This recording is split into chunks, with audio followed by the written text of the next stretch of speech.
Okay, audio. How's audio?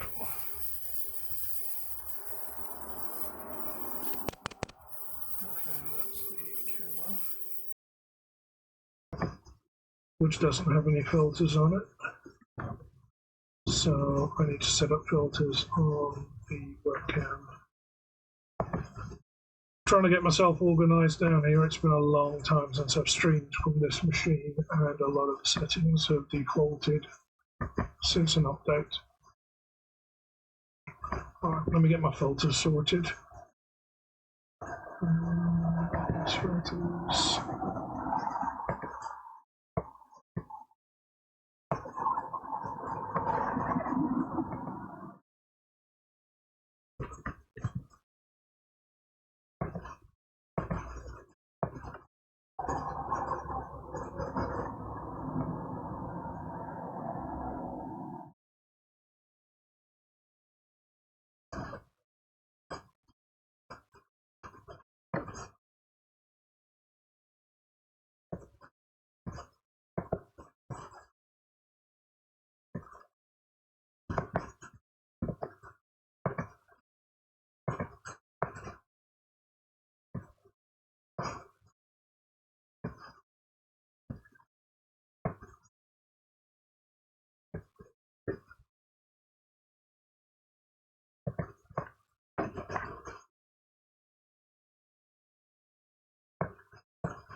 Hey Sam, wasn't expecting to see anybody online today. And Canadian Ravenclaw, is that Linz?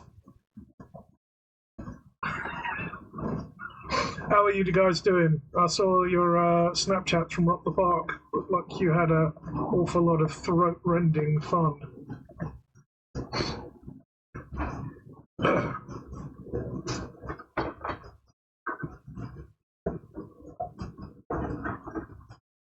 Right, filters are sorted out, so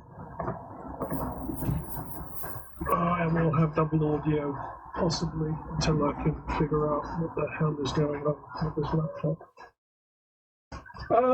Doing okay.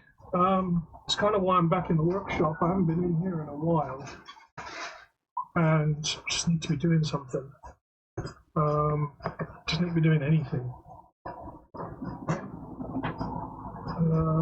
So I thought I'd come in and do a workshop stream and I don't know, just mess around in here and be around my dad's tools is usually quite helpful.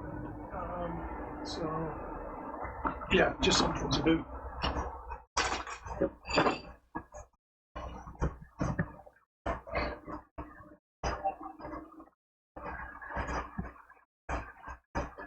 Okay, let's maximize that up again.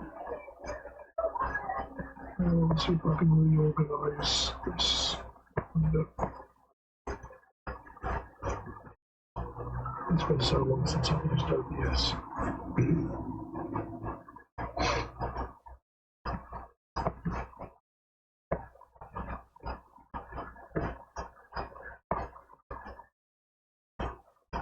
Hope I don't.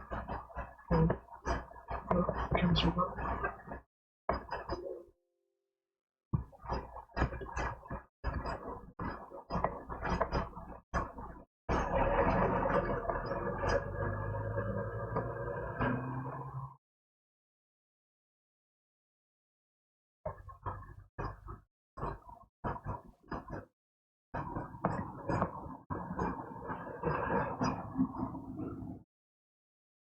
Actually, the last couple of days I have been sleeping. Probably sleeping too much, but yeah, a couple of things that have been kind of aches and pains that have been kind of catching up on me. And especially when my stomach's bad. My stomach's been bad for a couple of weeks now, so I haven't really been able to do much of anything. But yeah, the bags under the eyes are kind of settling down now. But that's usually a month or two in the making. But you'll want to talk. Right. I need to melt down some silver. So it's going to be a noisy stream today.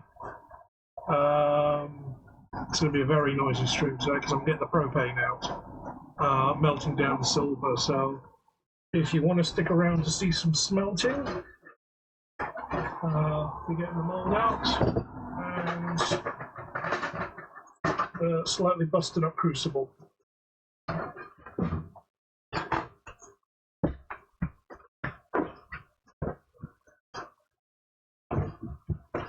Yeah, I was planning to do some VR today, and then I figured, look, I've been stuck in front of my computer so much of late, I'm not doing enough, or just getting on with shit. But, yeah, doing this instead.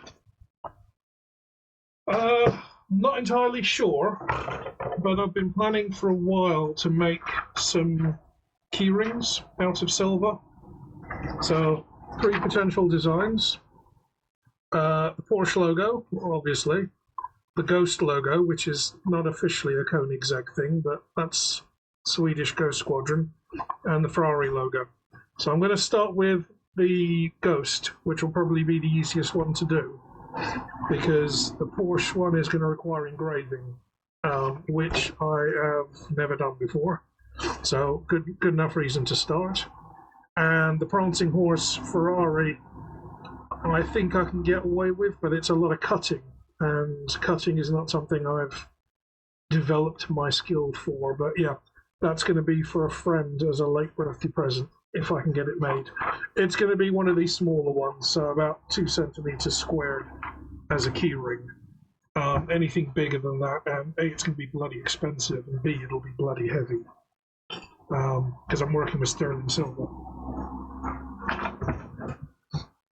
So we are, let me go back to my workbench view, because we're going to start smelting, which means an awful lot of heat and an awful lot of noise from the propane. I'm not the biggest fan of using propane indoors, but I've got all the windows open and the fans are running, so hopefully that should mitigate most of the nonsense. I need a bigger crucible, really. So this is some scrap metal that I've had for a bit. I did melt that down before, but it didn't go clean. There's a lot of cracks in it where I've tried to mill it down using the big mill. Ended up with a lot of cracks and shit in it that needs to come out. So that's what I'm going to do. I'm going to cut this down into some smaller chunks, otherwise it's not going to fit in the crucible. I'll do that first. And the buzzing noise in the background is my ultrasonic cleaner beavering away in the background, doing its thing. But those aren't clean.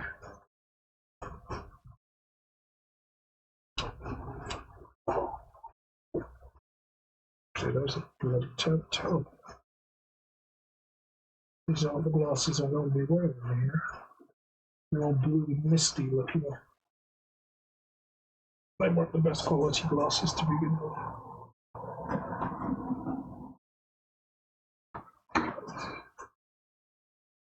So, yeah, you can pretty much see what I'm doing.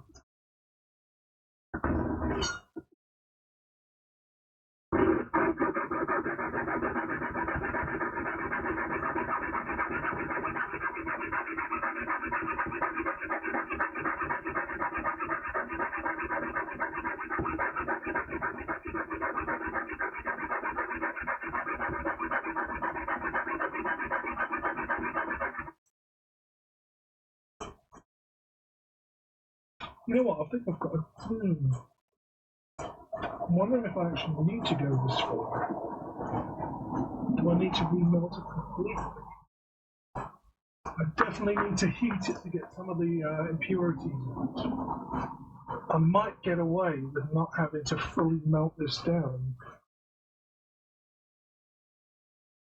No, I'm going to do it properly. I'm not going to cut any corners. Is there a quicker way to cut this? I don't think I've got anything powerful enough to get through those. And my bolt cutters are downstairs. Okay, that's good. Try and get on with it as best I can.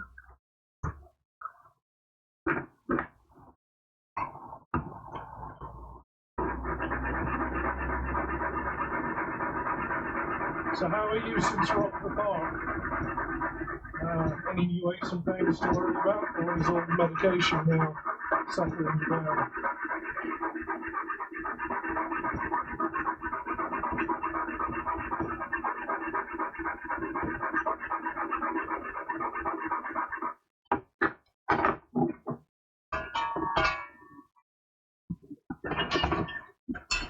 What did we do with the courser blade?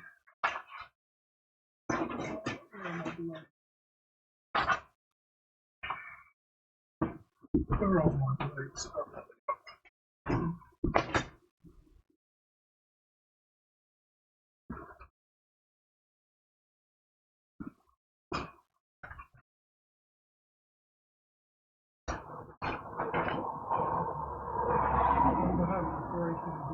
Quite a lot, so the coarser the blade, the stronger it normally is. This isn't fine detail work yet.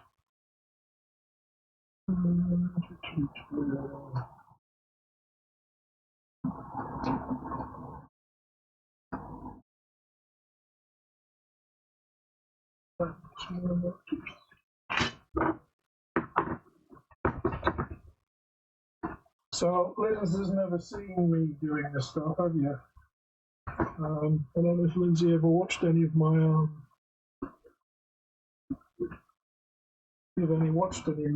clips from when I made Sam's necklace. That's not close enough. But I don't think many people have actually seen me do this kind of stuff, apart from the odd clip here and there, because nobody's normally awake this time of day.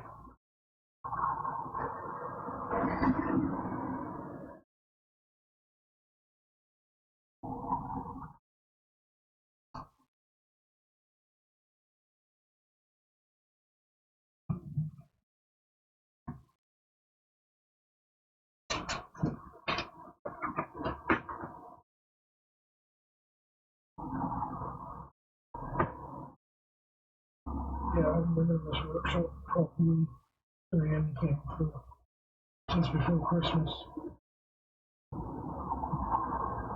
Yeah, definitely.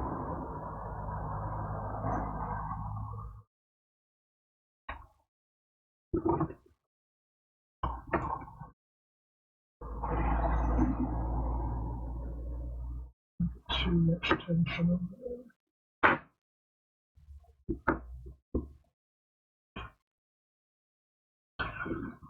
Yeah, I saw the wildfires have been a bit of a problem again, haven't they?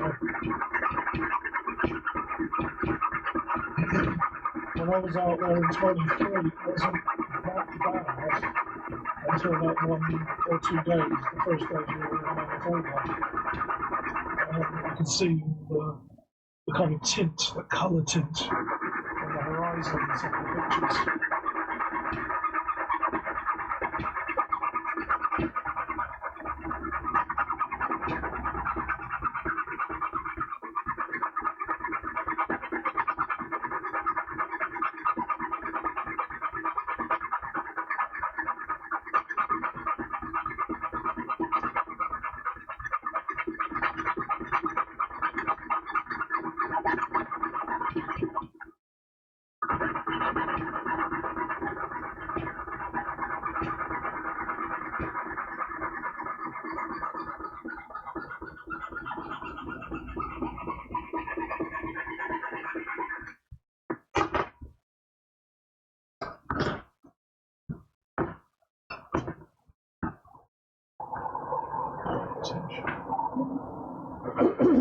More tension is going to end up breaking the plate.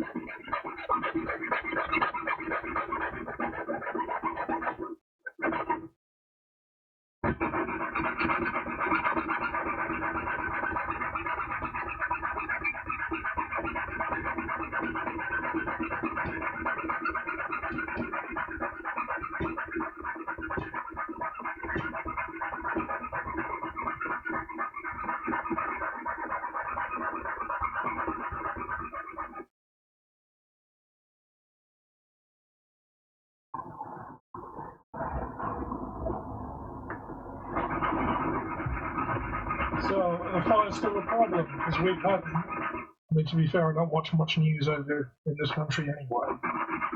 Certainly haven't seen any coverage of it. And the few kind of internet news I watch on YouTube, they haven't mentioned it at all. It's almost like same old trip from Canada. Why bother?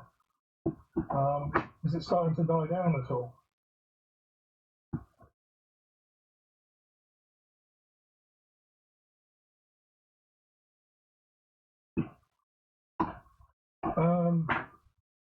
For context sake, this little piece of metal, this is sterling silver.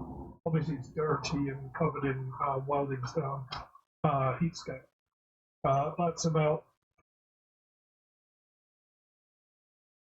500, maybe 600 Canadian dollars. And all of this is scrap that was melted down from previous projects.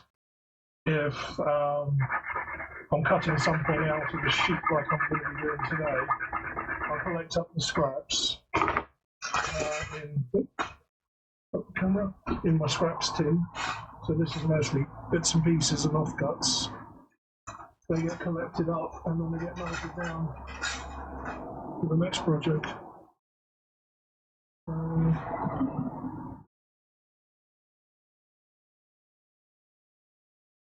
Wow, okay, that's worse than it's been for a long time, isn't it? There's a couple of Canadians I follow that are over in Alberta, and they've been complaining about it really bad. And a couple of guys over in BC have been saying it's starting to affect them as well. It's blowing all over the place. Is it dust mask kind of time? I'm sure everybody's got all those leftover COVID masks that need to get used for something. I mean, I've got boxes of them still.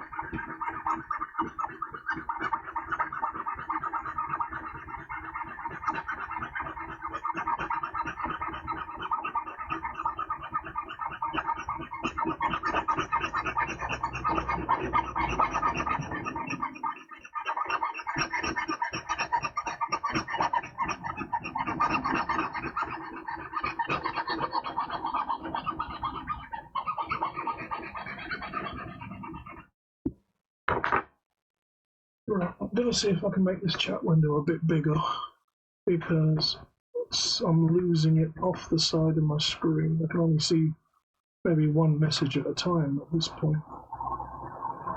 So let's get there. Better. Right, now I can see Sam and Lindsay's messages. Black Mark looks like a platypus. With the screw in it. Yeah. That was a project I did for Dahlia when I made her that custom ring from her doodles. And I had to fill in the gaps with enamel paint.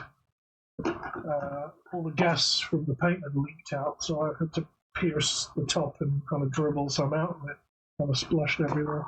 It's now a permanent fixture on the bench, so I just decided to leave it.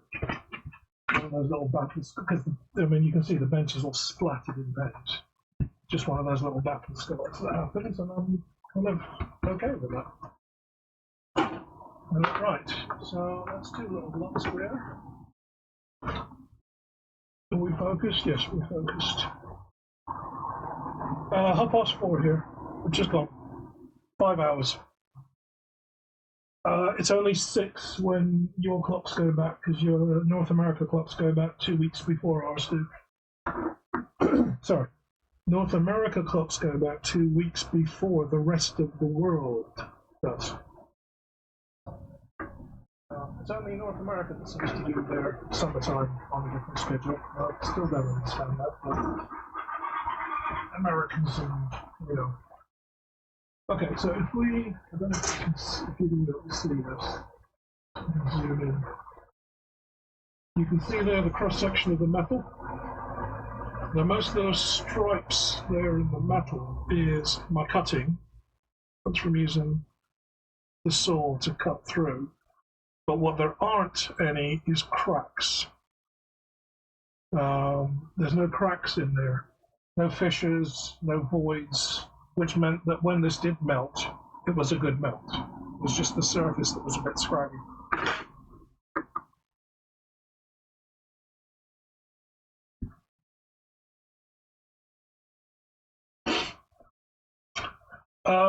Parts of Australia.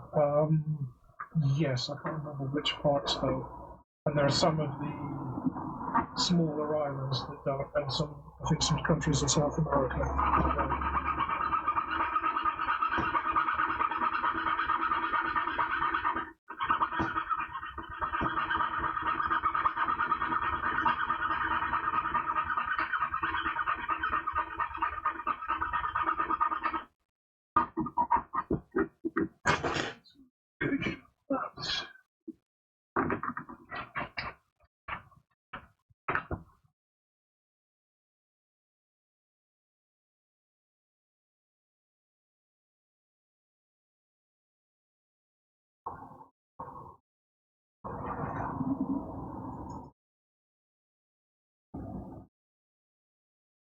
This is methyl silicate, which is a lubricant suspended in alcohol, which will evaporate off really fast. It's good for my dad used to lubricating the saw blades. That way it doesn't leave any kind of oily residue behind. Everything here, apart from the computer gear, everything here is my dad's tools. He taught me a bit, but nowhere near enough. And I'm figuring out the rest as I go.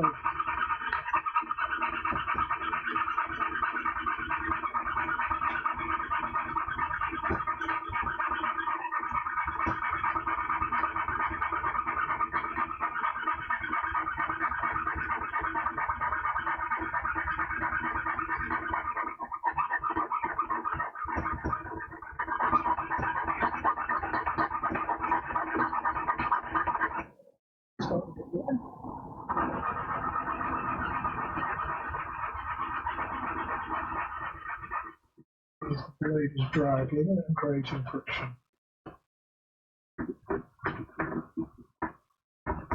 So you say don't burn myself. Burning myself is a constant thing. Either hot metal, and I'm sanding or filing or polishing. I have burned myself on the microflame before.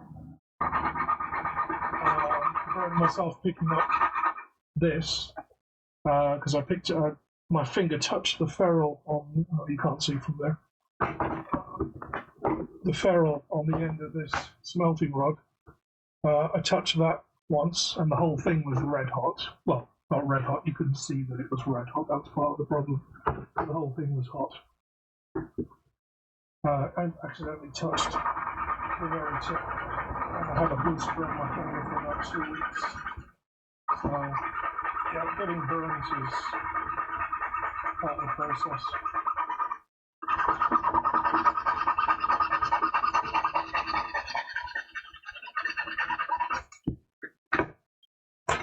It's 2 bits. 3 bits there. Should be enough to make a sheet large enough to do some cutting. Got some more scraps that I'm going to throw in. I'm not even sure that's silver. I don't know, Sam, you remember this ring that I've pretty much worn most of my life? That is actually the original ring, because that broke at some point last year. It had broken. Every time I pick up something heavy, the joins would crack, and it cracked and broke so many times that every single joint had been repaired.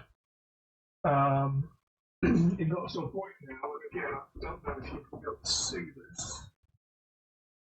Focus. So the metal in here is very rough and porous. If I was to file it a little under, put it under the microscope, you'd see it looks like foam because it was a bad casting. That was a ring that my very first girlfriend gave me, and it had been worn so long it left a permanent mark on it. There we go. So you can see I've been wearing that ring on there for so long. So I made a new one. Same design, but I made a new one. So at some point, either this will be the leftovers I'll melt down and use in a project such as this, or it'll just go to be melted away for scrap. The trouble is there's so much solder in here from all the repairs, and you will actually see this when I'm doing the melting. Looking for little scraps that can go in there and get melted back down. What you'll see is when I melt down the metal and I'm starting to heat treat it, you'll see like a liquid glossy surface on top of the metal. That's all the solder, which has a much lower melting temperature than the silver itself. That's all that solder lifting up to the surface, and I have to file that off. I've got to get rid of that because that's going to compromise the metal overall. But this is all stuff that I'm kind of learning as I go, because I'm trying to work with as much scrap as possible. I was born in Guyana, which is kind of next to Suriname and Venezuela, on the northern border of Brazil. Right, we're going to start with the propane now. So I'm going to start smelting.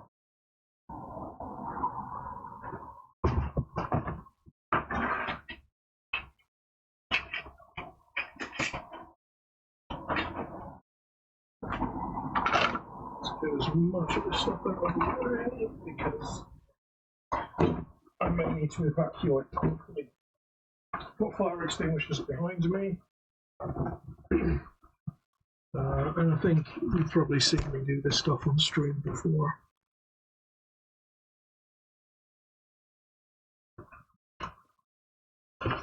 Yeah, so Ghana is the place in Africa. That's West Africa near the Ivory Coast. Guyana is just above Brazil, between Venezuela and Suriname. It's classified as part of the Caribbean because it's Caribbean culture and Caribbean food and such. Right, propane is out.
Now you should be able to see the metal getting shiny and almost liquid. It's got like a mercury, you see the surface bubbling. That's all the solder that's in the metal. And that's all the stuff I'm going to have to file away. And now you can see that part there where it's starting to go completely liquid. Compared to the other pieces which haven't even gotten close to that temperature yet. And that's more because of the thermal mass that they have.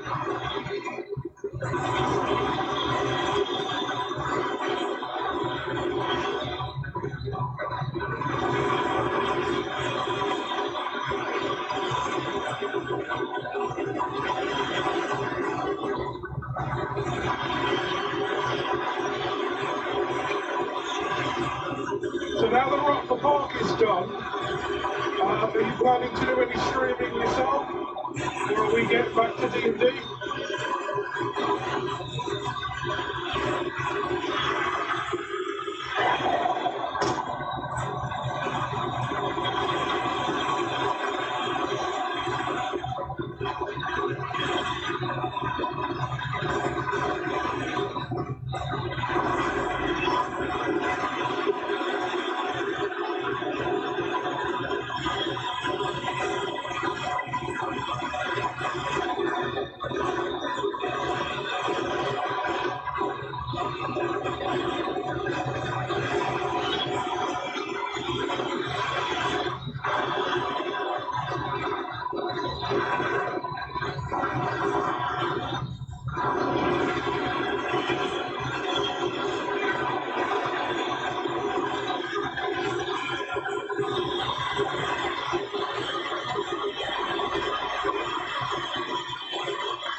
Well, I've been fixing my sound coming up the stream today. I know there's a lot more I need to do for that. I need to adjust my camera so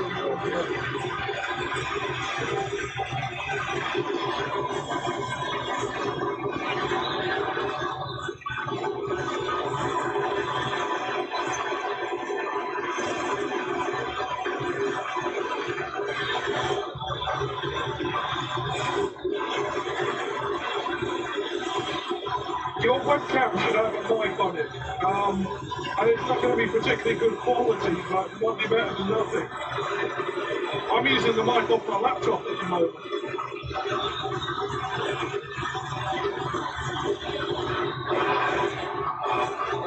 I was watching, I'm taking the heat away, and the metal's cooled down.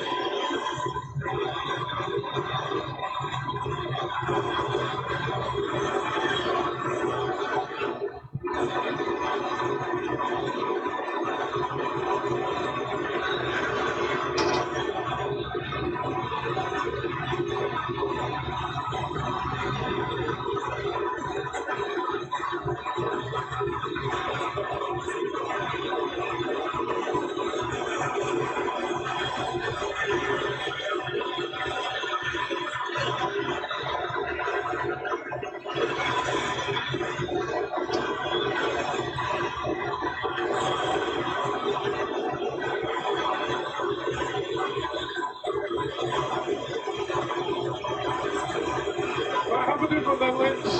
I should be here for a while.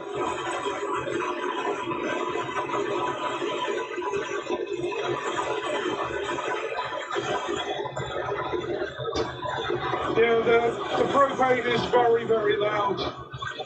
I'm having to shout anyway.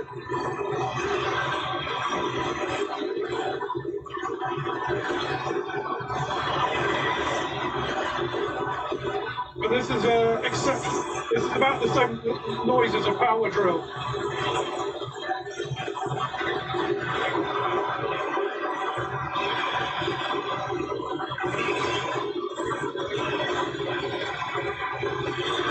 So you can see the metal moving around, very liquid now.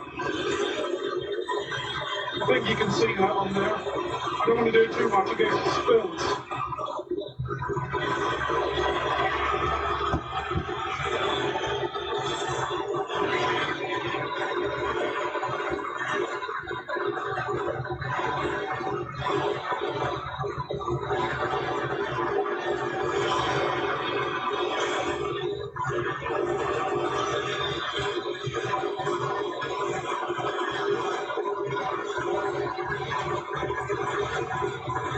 I don't know if you can see on camera, I'll bring it back a bit. See, there's like a liquid edge to the metal, and then a more matte, scaly part. And that matte, scaly bit is all the impurities coming out of the metal. And that's all stuff I have to file off before I can start working with it. That's the downside to using recycled metal. This metal's already full of solder and dirt and flux from being used before. It's not pure silver. I have pure silver, but I don't want to use that if I can avoid it. And this stuff needs used up anyway, so why not? we are good to pull. I think we're quite to plan. We've got a little bit left over.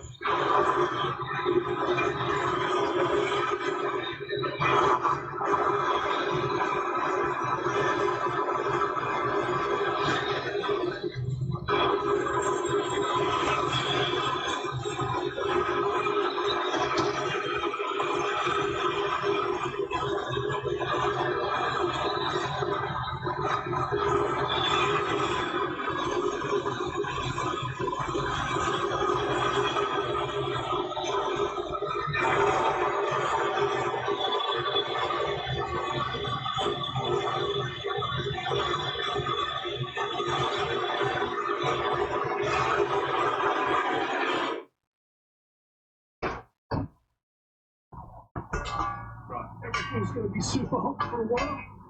I'll remember not to touch anything. So, that's the bulk of it. We have a little bit of slag left behind. That little bit of metal I'm going to have to remelt at some point because that didn't come out. And that's the bit that I've poured. And you can see the kind of burned parts on the top there. All that has to be filed away. That black stuff has to be filed away. And let me move it to frame. There we go. That black stuff needs to be filed away. And this little lump here, that is going to be sold up from previous jobs. All that needs to be filed off. And then I should have clean metal underneath. So, let me zoom out. I've got a copper plate on the workbench. But that's polite, but this is what that's for. So, rest it there. That gives it a chance to cool down. Can't touch that. I've burnt myself by touching that before. This is wood, so that's safe. Ooh, right. So that's that done for a bit. The acid is on. I need to get more water because my water levels are low.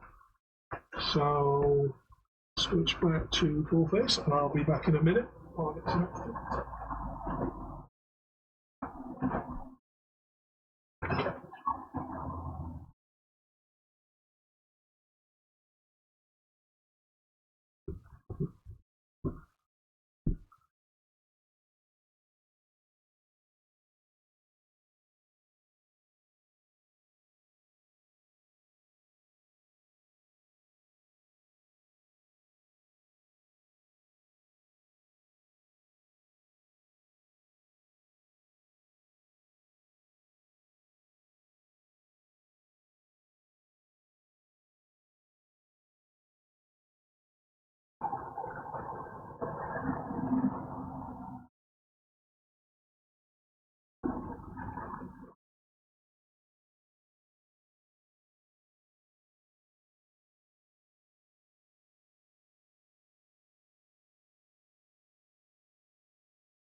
So that's going into pickling salts or pickling acid,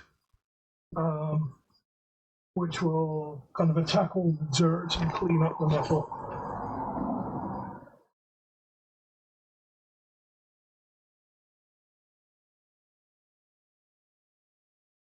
Okay, just waiting for everything to cool down.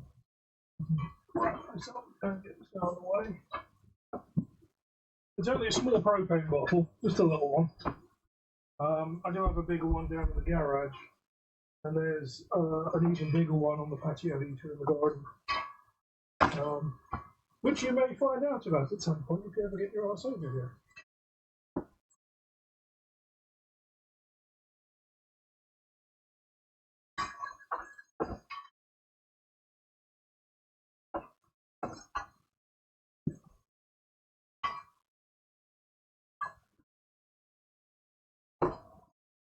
I don't know how Indiana Jones does this.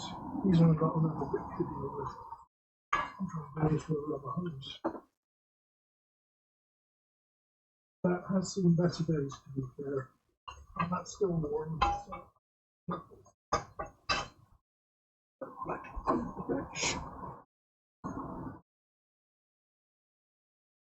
And those are going to be too hot to touch for some time now.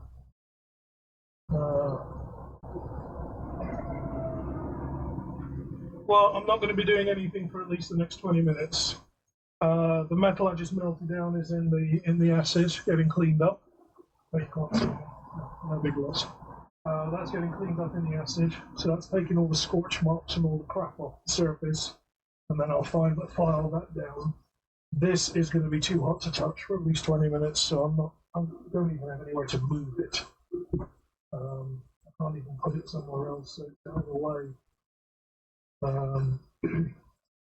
So that's got to stay where it is for now. There's an awful lot of crap on this crucible. I need to scrape that out at some point. Sacrifice a teaspoon and scrape out the crucible. Well, again, as soon as you're here, let me pull my webcam out and show you around the workshop. Do we need to, I think I need to create a new scene. So let's do a new scene with just this webcam.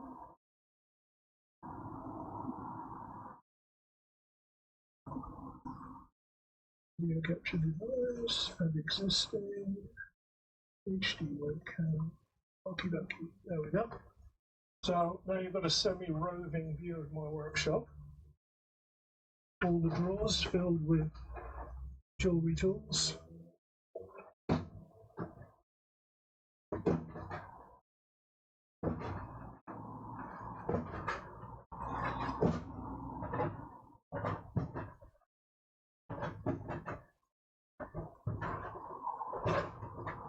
Do I know how to use some of this, most of this stuff?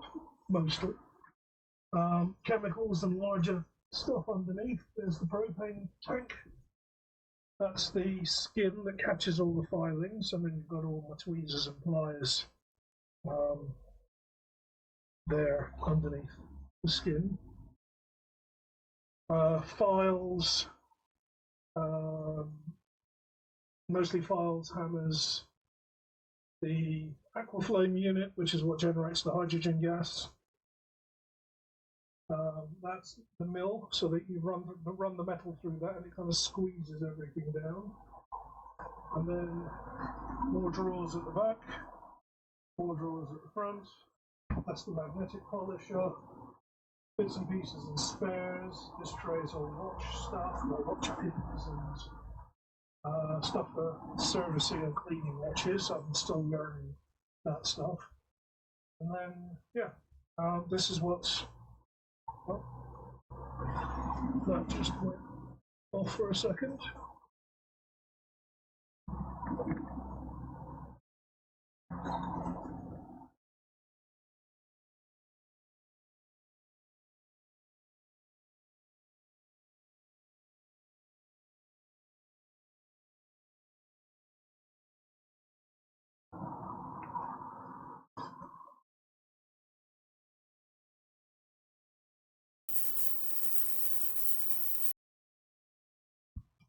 Right, that little webcam's just suddenly decided it doesn't want to work.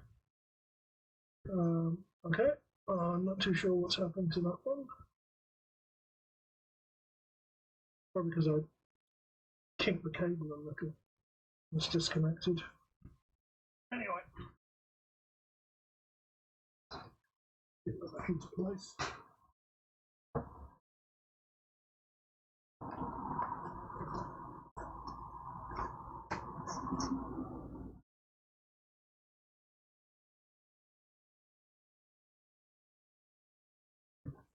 Right. Okay, we're back now. Yeah, that little webcam, as soon as you move the cable, it must have disconnected. But yeah, that's what the under here bits of the workshop look like.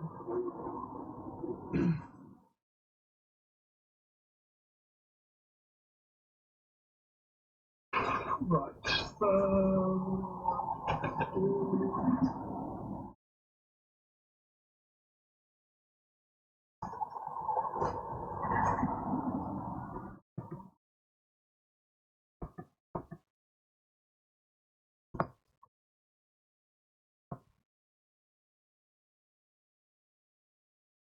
Just run a multi-window so I can keep an eye on the chat.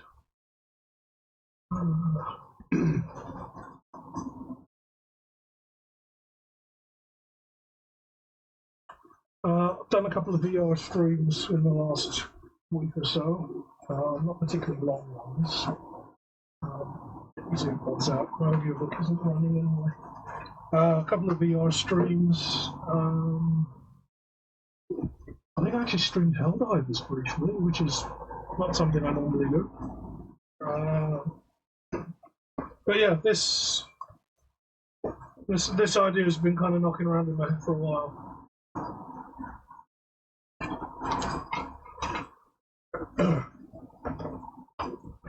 Let's see, what else do we have? Oh, I can show you this.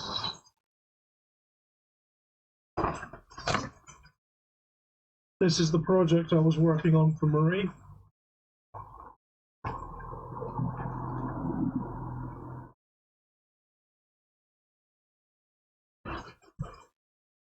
Oh, nice. Got Iron Maiden. I haven't listened to Iron Maiden since I was a teenager. So that, oh, switch camera. Actually, no, I can probably show you it here. That is the piece I was working on for Marie. That is the coat of arms for her fiance's club. And, I mean, you can see the scale if I hold my thumbnail up to it. It's about a little bit more than fingernail sized. That's going to be a set of cufflinks. Shade some of the light off it. Got the window behind the laptop. So that's going to be molded and cast into a set of cufflinks for a wedding day present.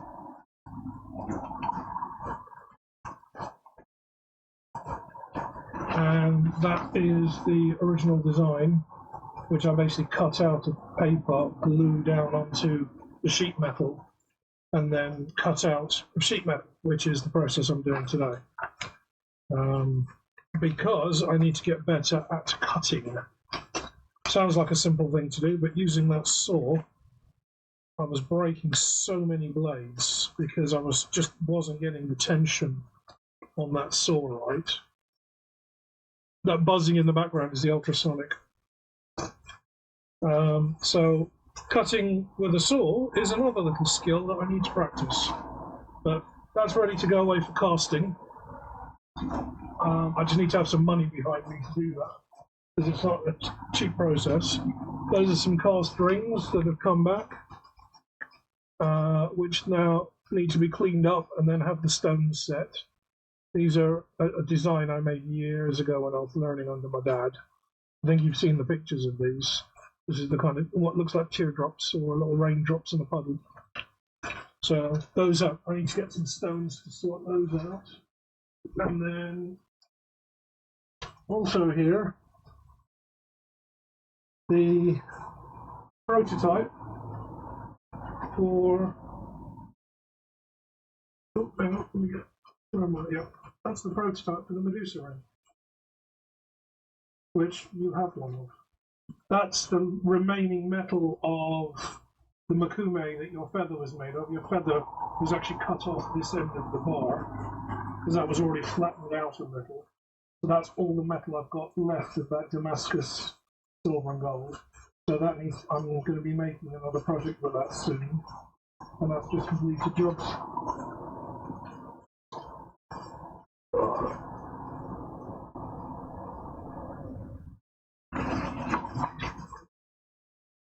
So I think I'm going to start with the Ghost. Because that is the car's nickname. I don't know if you remember, Sam, I had the Ghost sticker on one charging port for one side of the car, and I had the little lizard on the other charging port cover. The Ghost is the symbol for the Swedish Air Force Ghost Squadron. And when Christian von Koenigsegg created Koenigsegg, the supercar company, well, the hypercar company, he took that in honor of the Swedish Air Force, and he used the Ghost symbol. So the Ghost is going to be is already on the car because that's its nickname, Wilma's Ghost. So I'm going to make that, and I'm trying to decide which size. Is this? That's still hot. I can feel the heat coming up.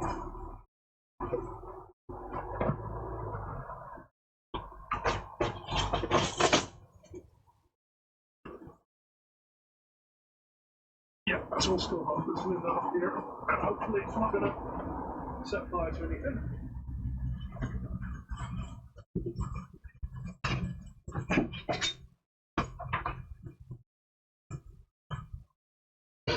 So yeah, the car was called Wilma's Ghost.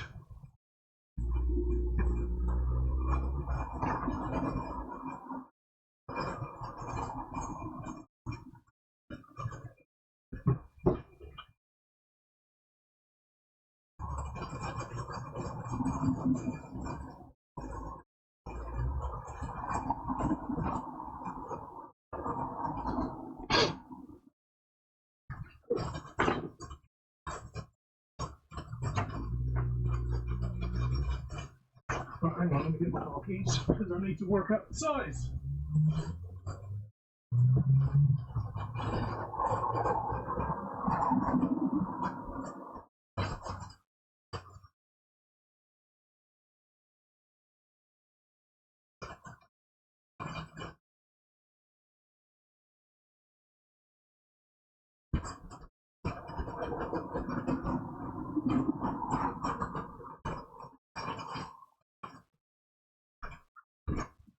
Okay, my actual car keys.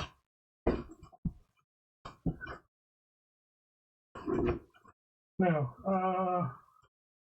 lights, Aziz, light. That on there, that Porsche logo, that's a sticker. I want to pull that. That's way too small. That's my charging earring. So I touched that. That's an RFID earring. So there's an RFID chip back. So when I'm charging the car, I just have to touch that up against the charger rather than digging around in my wallet trying to find the charge card.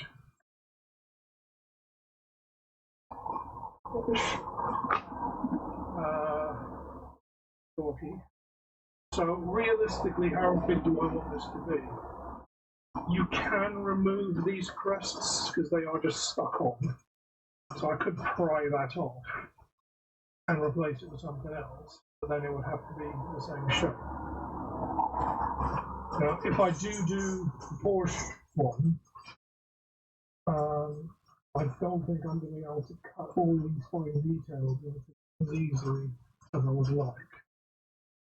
I'm certainly not going to be able to do that with the top because I'm going to have to basically hand engrave that, and that's not something I've ever done before. Now I could cut all the way through the metal, so kind of silhouette that, but even trying to do the name Stuttgart and such lettering, it's fine on here, but I don't think I'm going to manage that. It would be nice though. It'd be nice to give it a go, maybe in the larger size. Give that away in the larger size, but that's still going to be great big chunk of silver. But yeah, the engraving part is the bit that I want to practice because it's not something I've ever done before. Now I can engrave it and just do But basically, the way this has been made, they've engraved the section. It's probably done in CNC, but they would have engraved this in, and then they filled it with enamel and applied it. So the red has gone red, the black has gone black, and that's sitting in the trough. Gold is proud.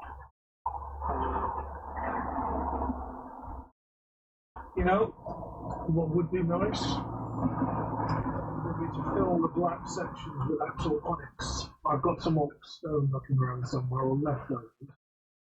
And then these red sections to actually set those with rubies. That would be nice. Yeah, that would be really nice. One day. When I'm a lot better at this, maybe. But as far as the ghost goes,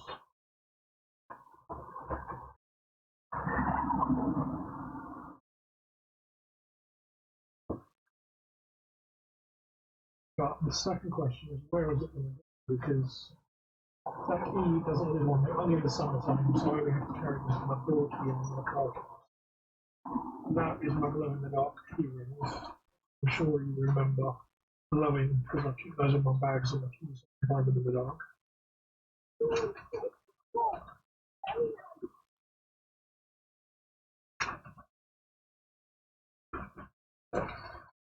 Let's move this around a bit more room on here.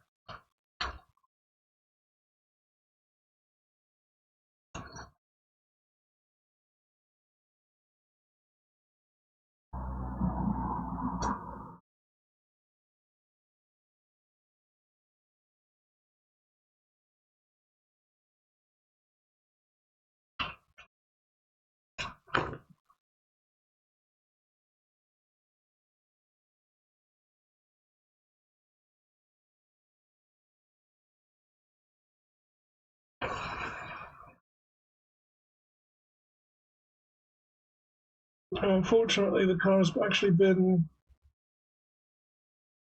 behaving herself these last couple of months. The last time I had any issues with it was Christmas, where I got stranded down in London because it wouldn't turn on. And that was another battery balance, which got sorted out reasonably quickly, but being stranded down south and then having to get hire cars and all kinds of nonsense to get myself back up and running. Because I had to get to a meeting. I was actually due to go to a client a couple of days later. Sorry, the day after shooting. So I had to, and that was in Birmingham nearby.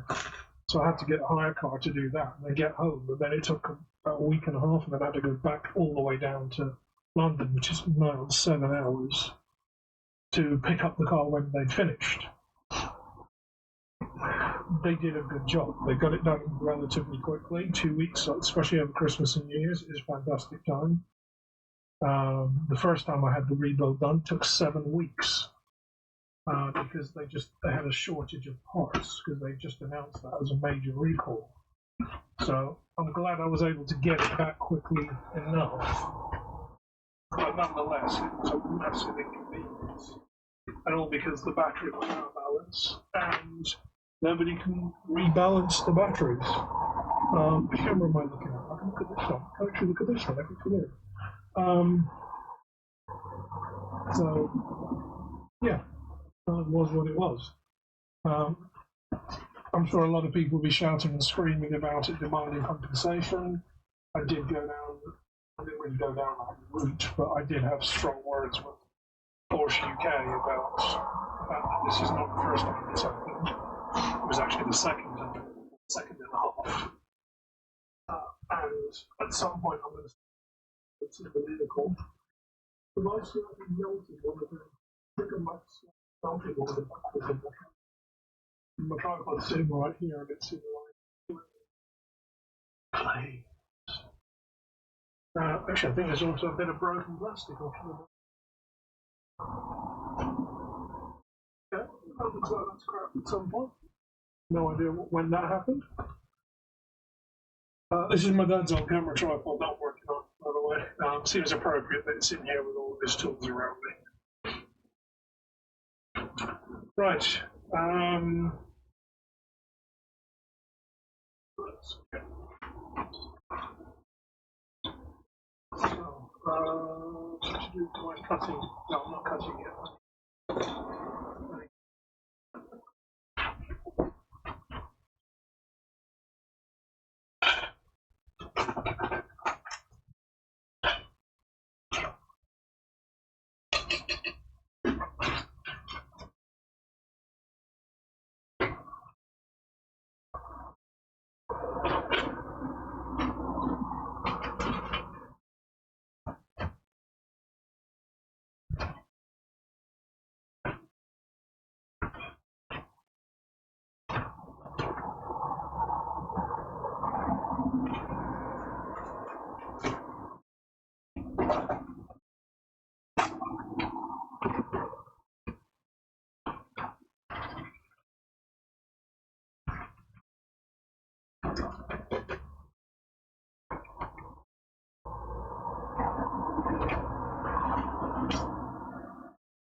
Okay.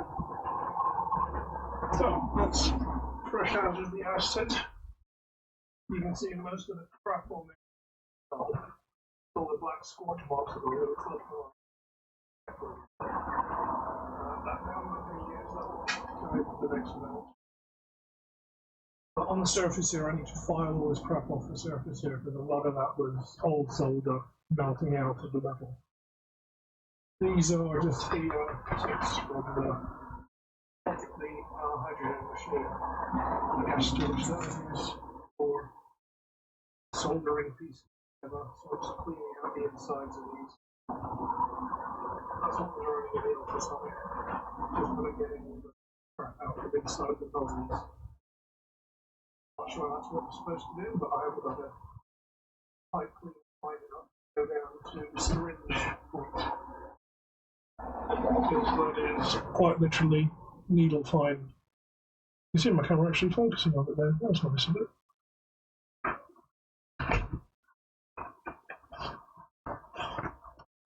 Right. So yeah, that's what the acid does. It cleans up all the scorch marks, gets all the crap off the surface, the carbon and whatnot. And then I've got to file that clean, and then I can start running it through the mill.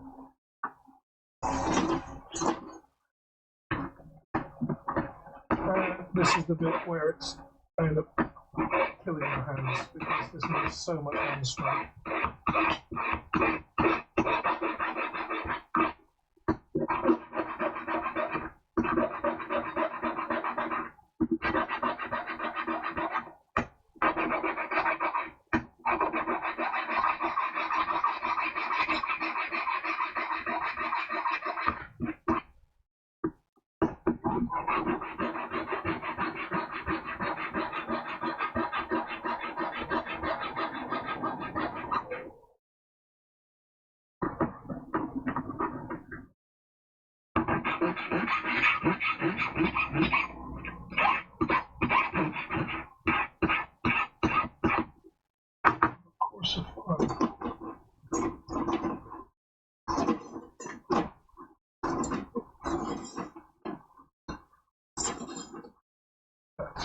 That's what I'm looking for.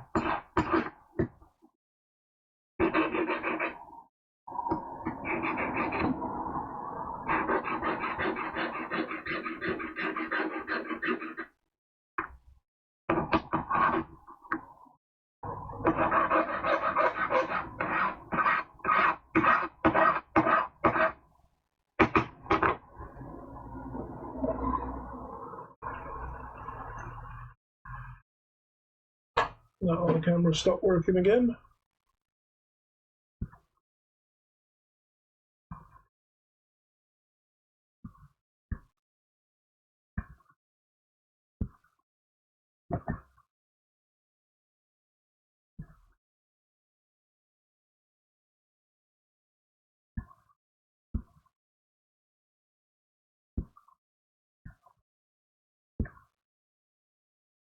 Yeah, it'll come back when it's ready, I suppose.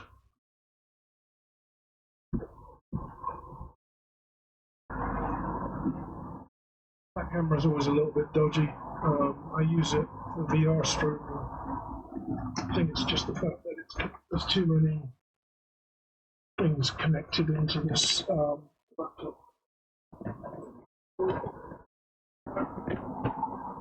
Can I spare that USB port? Maybe. Let's see if this will help. Never mind, like it'll just cause more problems.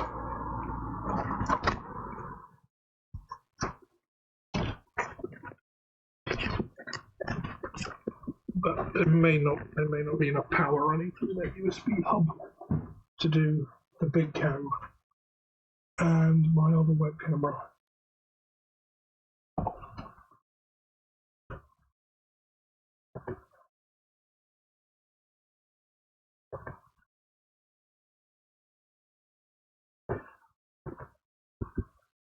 There we go, that's back.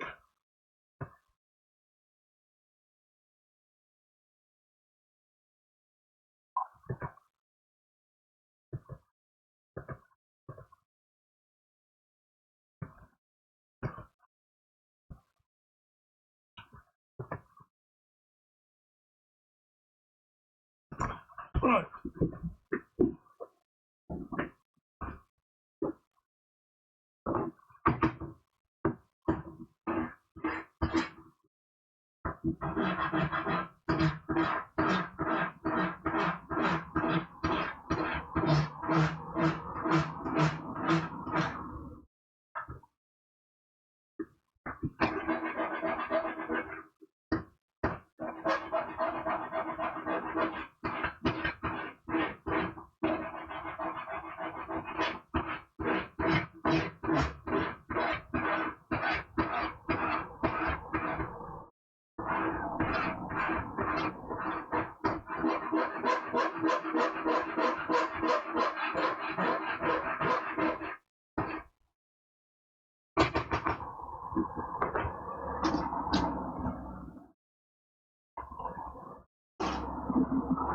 Not making a huge amount of progress.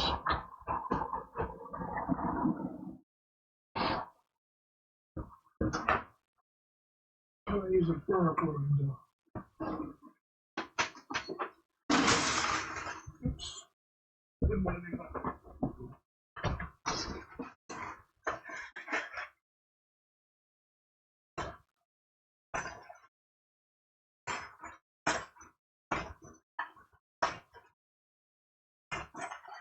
My box of needle foils.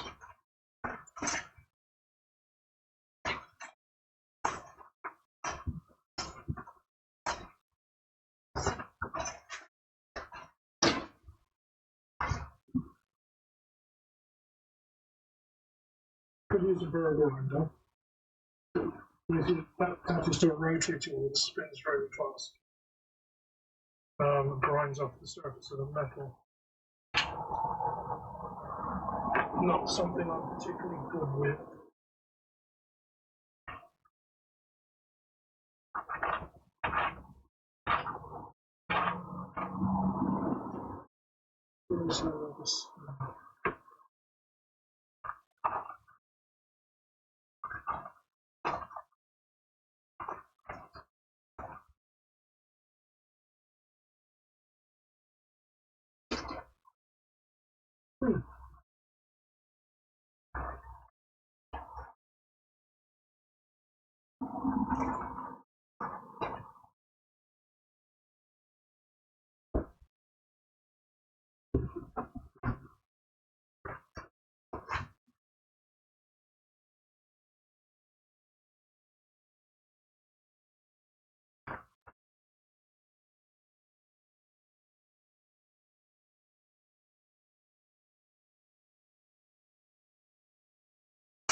As you can see, this is messy,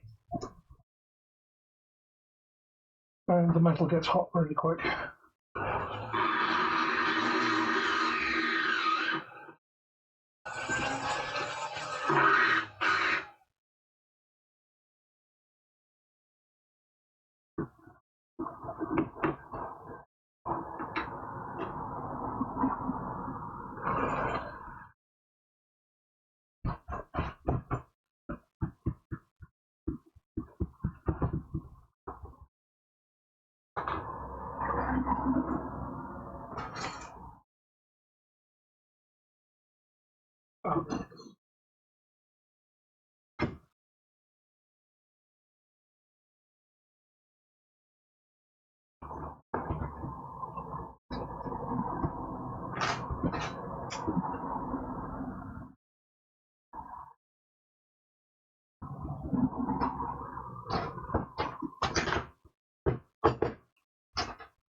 Metal gets really hot using these.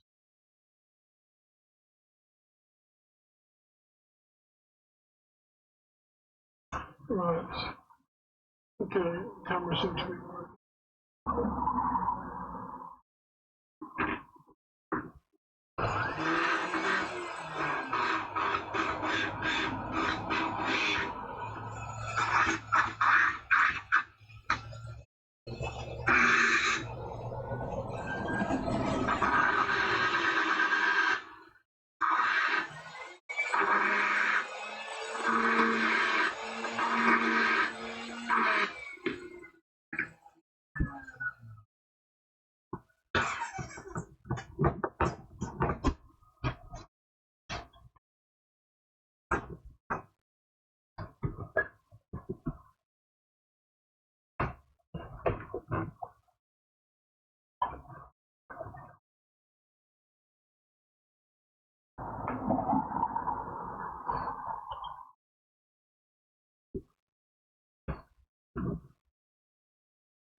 Cool. Okay. Well, thanks for hanging around, Sam.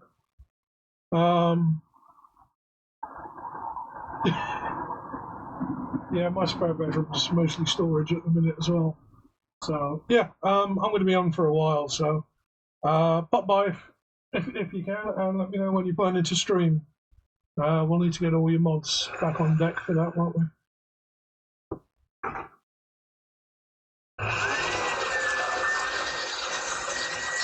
Oh, I meant to ask, did Dawson start his truck yet?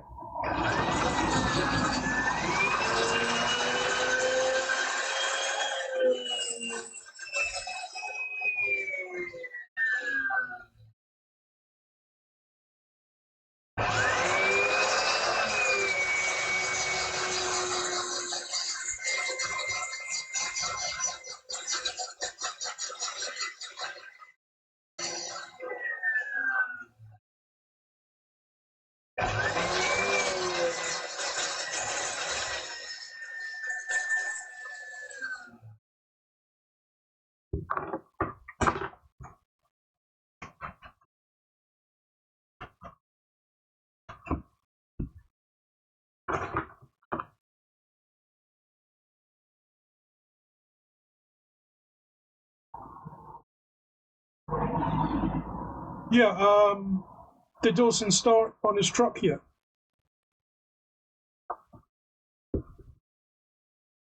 I know you've not had a huge amount of time.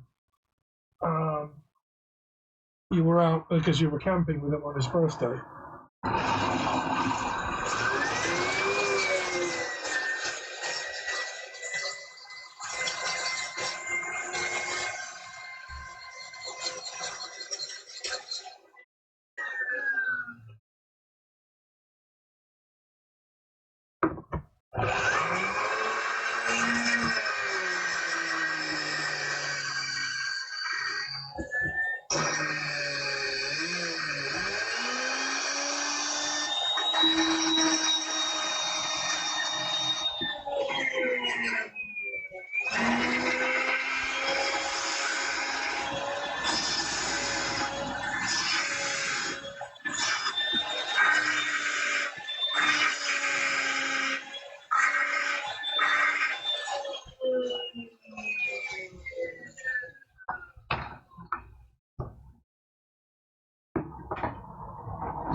Well, I'm glad he's enjoying it.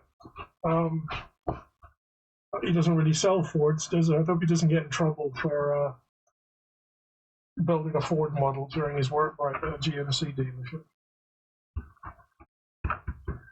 Facebook keeps sending me his friends to add on my profile.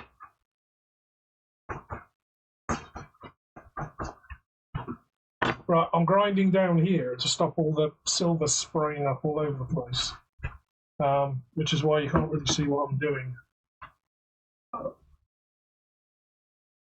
So I'm doing all the grinding down here to catch the cuts.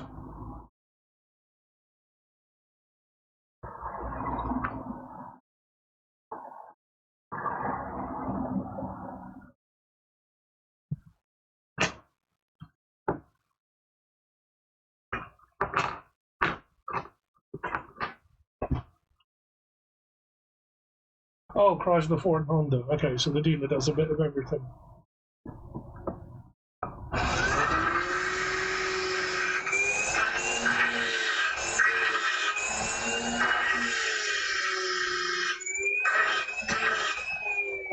Okay.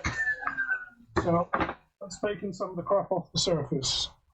What I'm going to do is now heat the metal, anneal it, soften it up again. Normally the metal work hardens, but grinding isn't going to harden the metal. But heating it up to like a nice cherry red color, if they're still solder on the surface of the metal, that's what I need to get off. If there's still solder there, it'll rise up to the surface and you'll see it shimmering like liquid on the surface. So I can bring that up to the surface and then I know how much more I need to grind.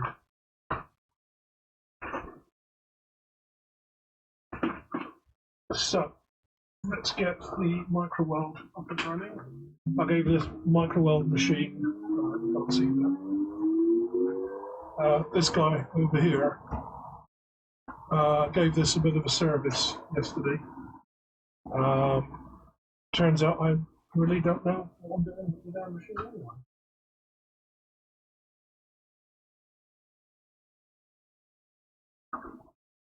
But it has been about 6 months since I've used it.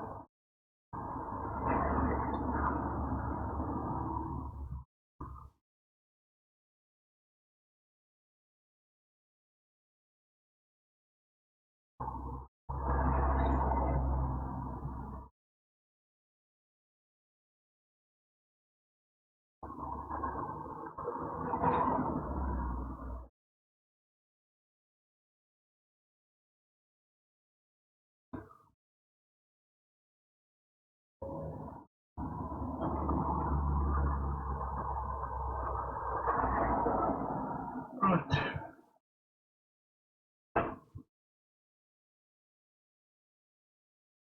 I might need to be topping up some fluids and machines.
So I'm just going to heat the metal and anneal it, soften it up.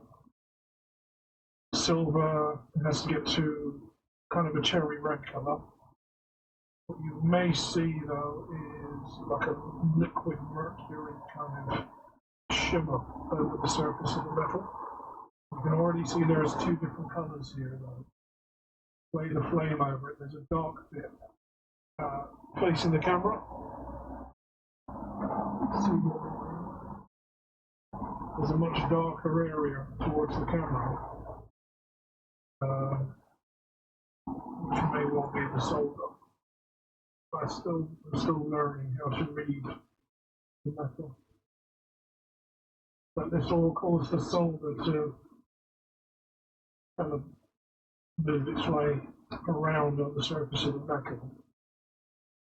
If I see that kind of liquidy feeling, I know there's still solder to remove. Because that ring that I threw in at the last minute was filled with an awful lot of solder. So there, I can see there's still solder in the surface. That's getting more liquid, while the metal isn't. So there's still a lot of solder on the surface there. When it's burning green, that would normally be copper. I don't know why there's copper in there. That might be from the enamel that's still in that heating. So all that stuff on the surface there, it's liquid now, needs to go. So that's nice and hot. We'll let that cool down.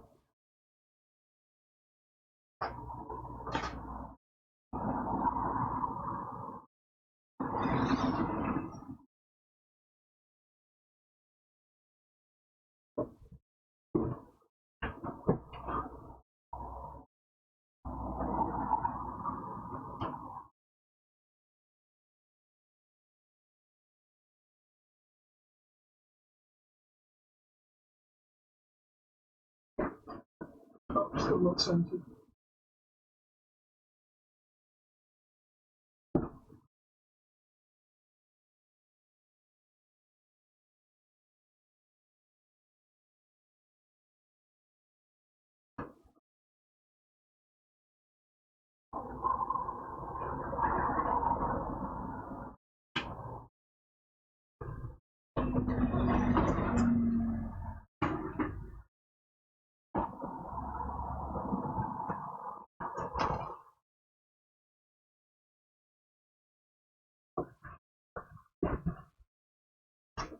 So that's gone all kind of crinkly on the surface. You see in there. Feel that kind of crinkle on the surface. That stuff I need to get off. I need to file all that away.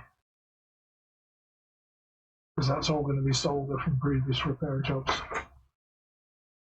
So we'll leave that to cool down slowly. That'll help to soften the metal. If you quench it straight into cold liquid, that will shock the metal and it will keep it hard. It'll kind of harden the crystals of the metal. Whereas if everything's nice and fluid, as long as you let it cool down gently, it doesn't kind of crystallize. So that keeps it nice and soft. That's the annealing process.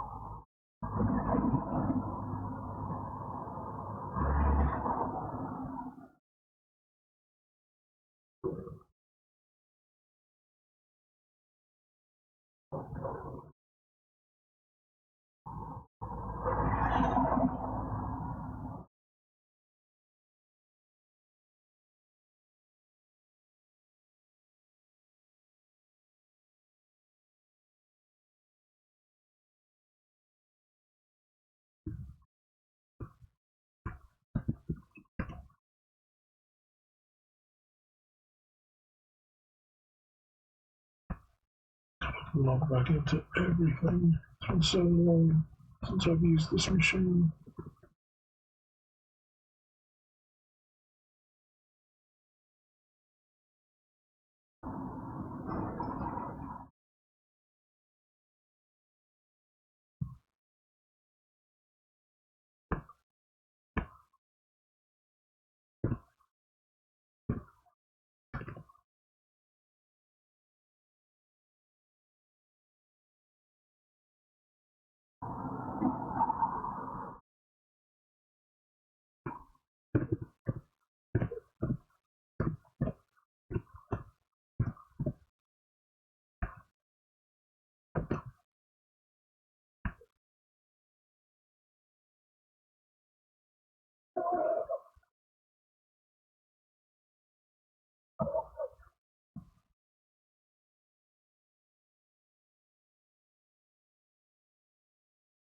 Okay. Let that cool down for a bit.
And the other thing I need to sort out is my monitor mount.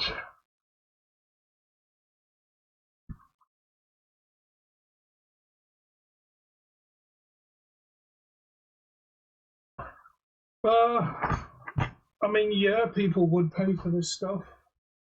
The trouble is this stuff's expensive, and people want cheap jewelry. So unless you're mass producing, which I certainly can't be,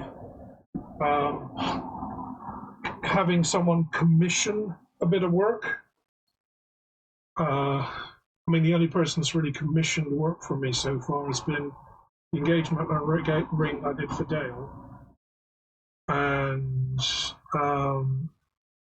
the cufflinks that Marie asked me to make. You got to bear in mind, Sam, that your feather would be, for the time, and even if I didn't take into account my time, because technically I'm still learning.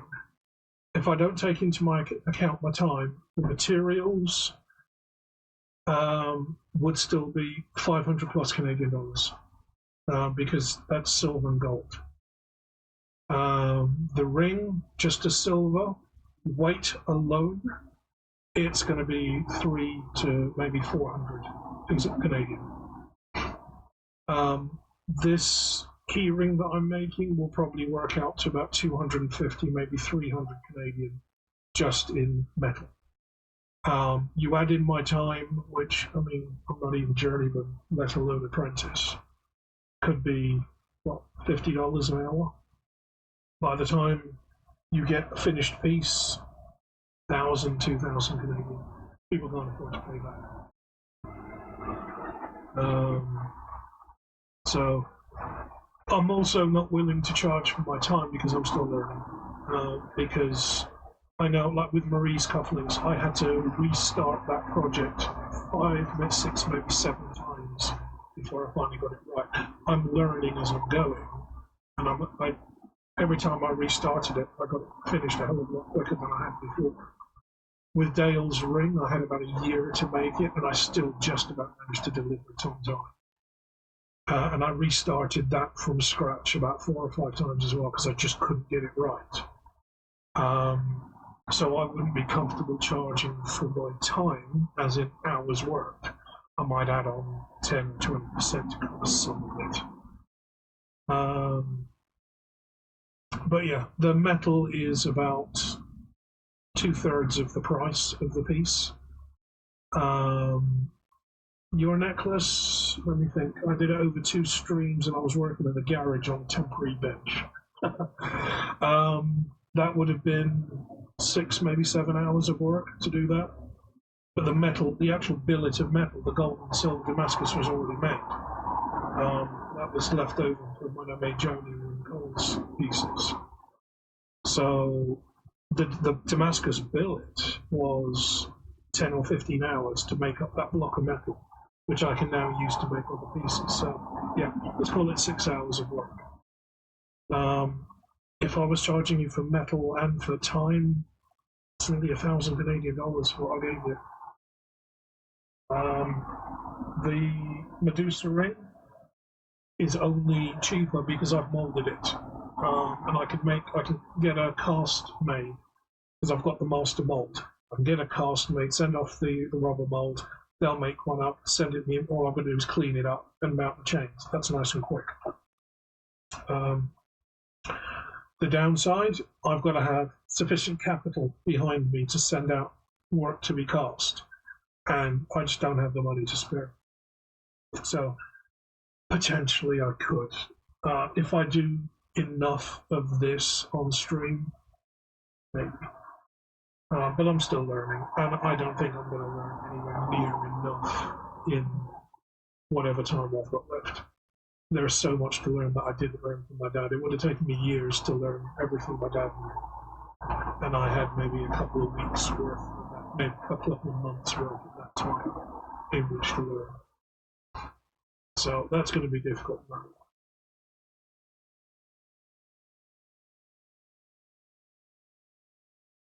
The Cthulhu ring I bought off Amazon. Could I make that from scratch? Possibly, yeah. Possibly. It's a very fiddly little design, but it was. I saw that on Amazon, and what the hell. But yeah, your chain ring. I think you watched me refinishing and assembling that chain ring on one of the streams. Yeah, there's not a huge amount of demand for custom jewelry, and if you are, you've got to be right up at the top of the tree to get that kind of work in, which is why I need to do more of these little jobs where I can learn, and I need to learn more, because until I've learned how to do all this stuff, I can't even consider. I wouldn't feel comfortable charging people for my time when I barely know what I'm doing.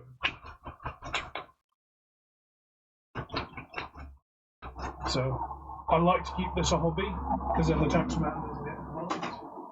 And I'm only charging for my costs and my materials at this stage, which is negligible.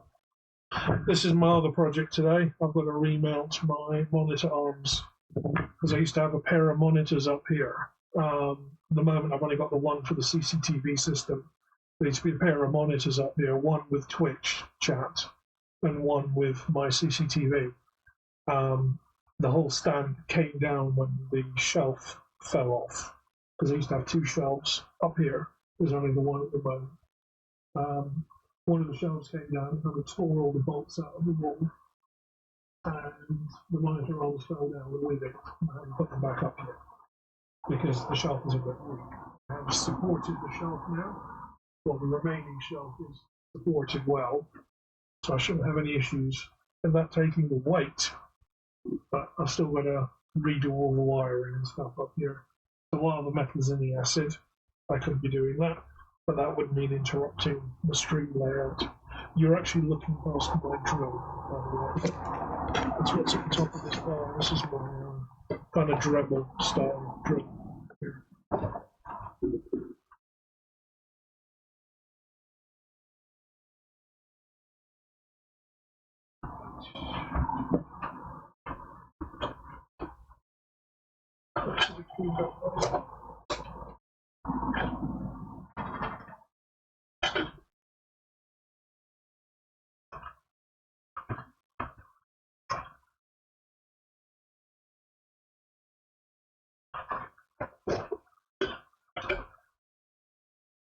not particularly hot here today, low 20s, which is comfortable.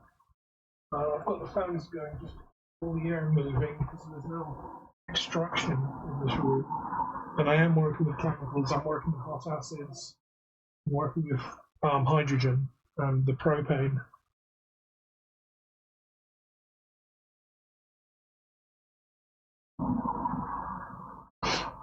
Why did you not use the hotel? You end up sleeping in the car or something.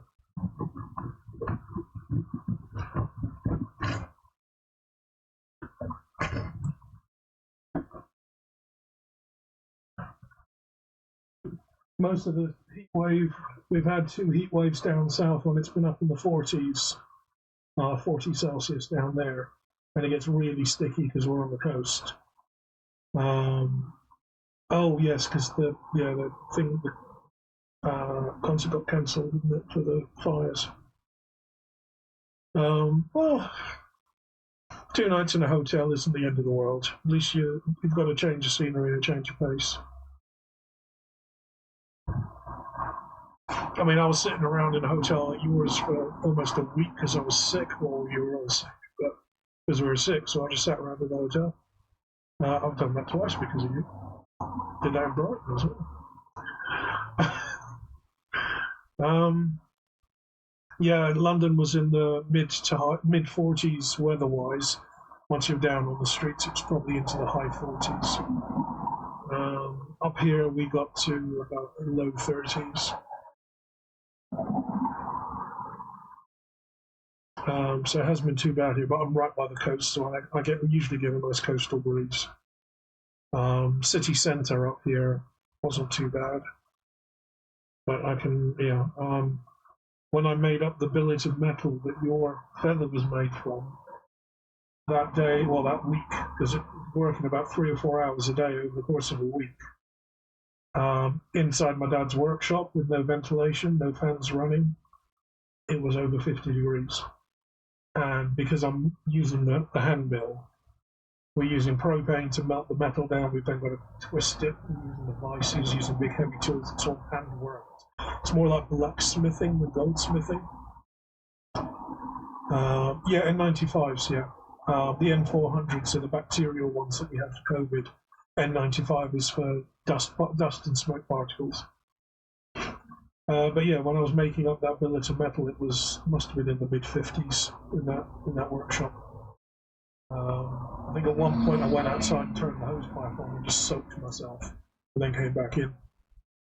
But that's just what the workshop was like. He didn't like having fans going because there's silver dust everywhere. I've been grinding silver, I've been filing silver today. There's dust all over. You've seen me sweeping it up with a paintbrush on the bench. That's all money, and if you've got fans going, that's money getting blown out the window, as far as he's concerned. Which, yeah, he was doing it every day. That's different. I'm doing it not even once a month. So yeah, temperature, my thermometer in here, the battery's died. Actually, that's something I can do more than the battery that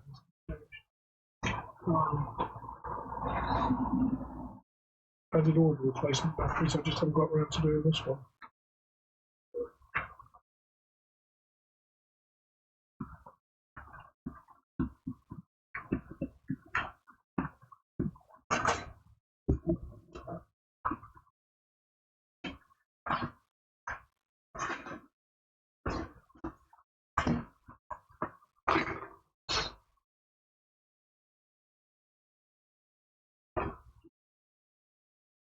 Well, you see me filing and scraping away bits of silver so far today. Probably only a couple of grams, but that's about 20 Canadian right there. That's been caught in the skin. And that'll all get swept away, swept up, put in a jar and sent off for recycling. All the projects I've done so far have been relatively small scale. I haven't done anywhere near enough work to generate a huge amount of scrap. And I've done, a good 20 or 30 projects since I've set up the workshop here. This is all the scrap that I've got. That's going focus. So that's it. Just a small jar's worth of scrap. There's not a huge amount in there. Some of that is broken saw blades as well, which is steel.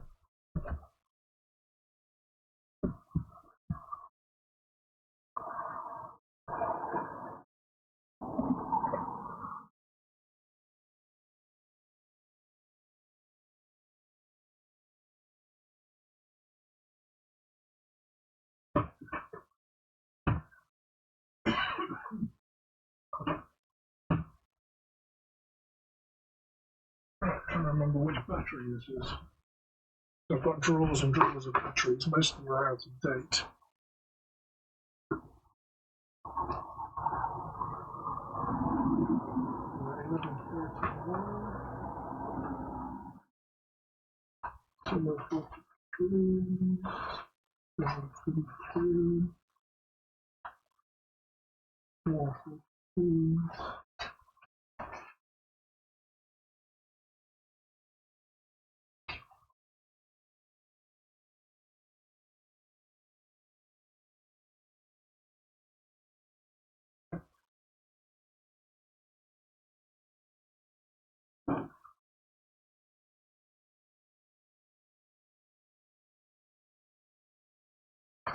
I don't think it was even too quick.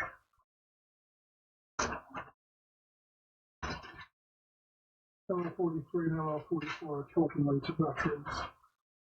These are on the sheet.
I can't find the battery range. Let's see what the conversion chart is. I don't have one up on the screen anymore. 135.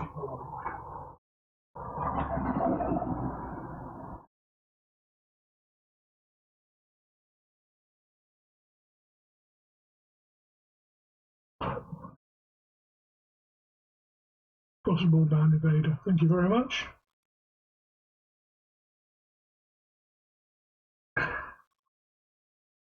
Right,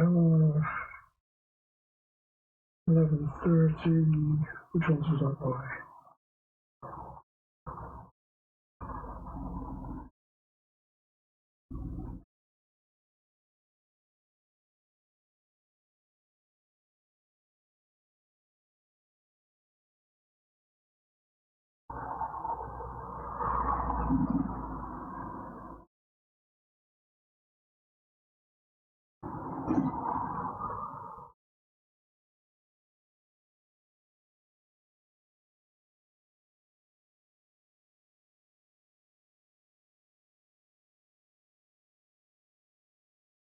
Nearest equipment is AG10.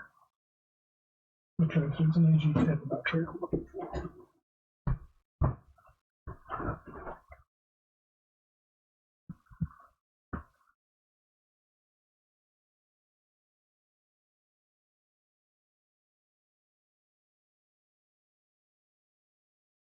There we go.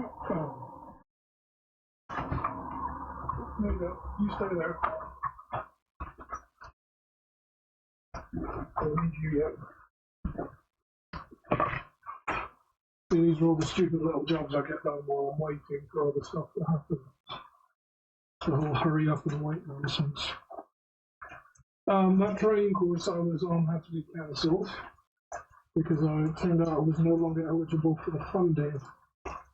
So I got 2 weeks in and then had to scrap it. Hopefully I didn't cost them too much money, but definitely a pain in the backside.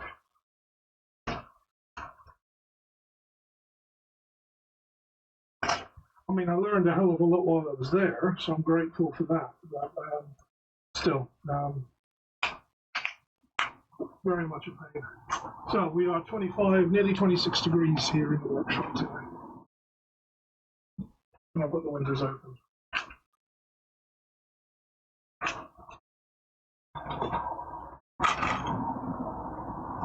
All batteries get recycled. We'll have a little box for old batteries.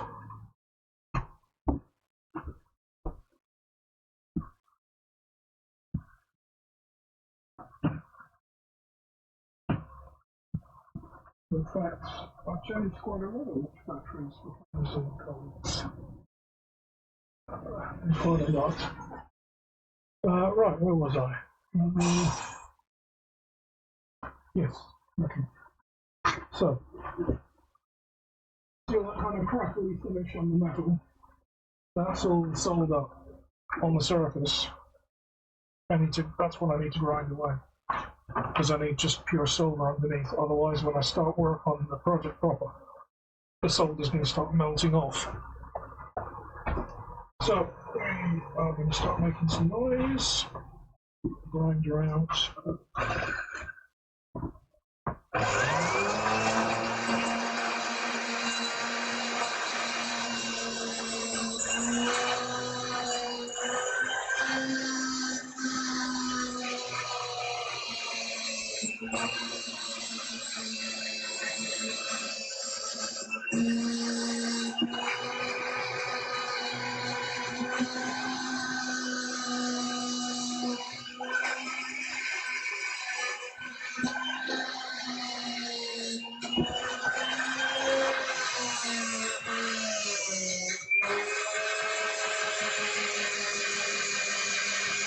You can't see what I'm doing, sorry.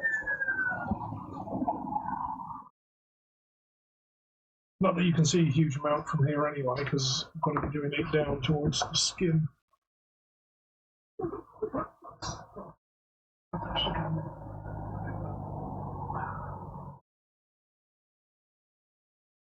we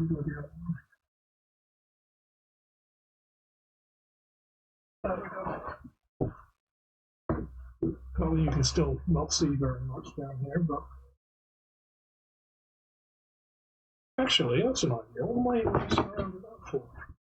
I've got my mobile camera, which will probably crap out on me as soon as I try and move it. Let's get that down. And adjust the angle, and we should be able to get that view. There we go. There was a reason. I knew there was a reason I dug this camera out. Right, I still need to get chat and all that kind of stuff added to the side of the screen. So let's take Workbench, duplicate that.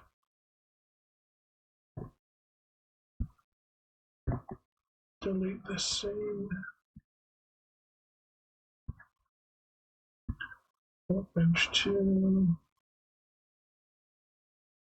And HD webcam, full frame. And Sony.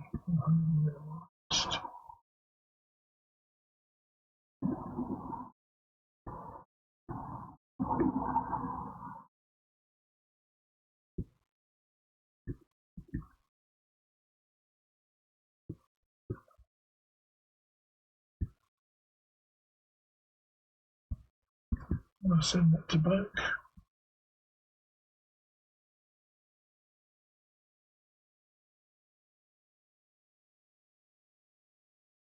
There we go. That should do nicely, shouldn't it? Shed some light on it. Actually, with the light on, you'll see all the little grains of silver flying around.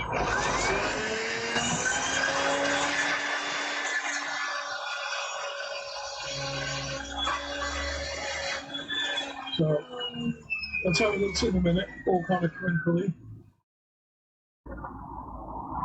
Focus. It's looking all kind of crinkly and matte.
You know, the funny thing is one of those courses that I did at the beginning of the year, well, actually two of them now, both required me to do health and safety training if I was working on a construction site. So I am actually qualified for all that stuff. In fact, I was one of the few people who passed it the first time. Some of the guys have done it 3 times now, and they still can't seem to pass that test, and it's bloody multiple choice.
So, I don't know if you see in there, that's all the dust and debris that I've collected today.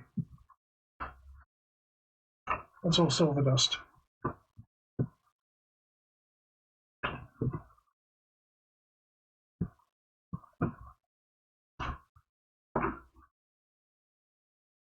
Oh, that's cool.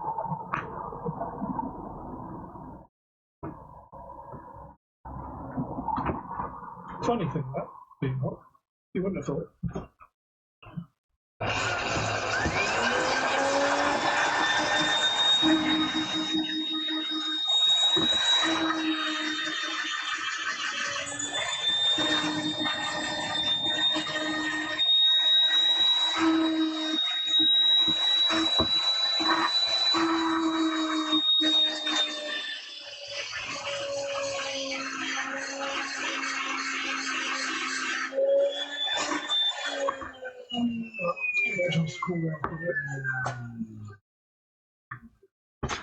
So I've round off maybe $5 or $6 worth of silver, maybe a bit more than that, just today.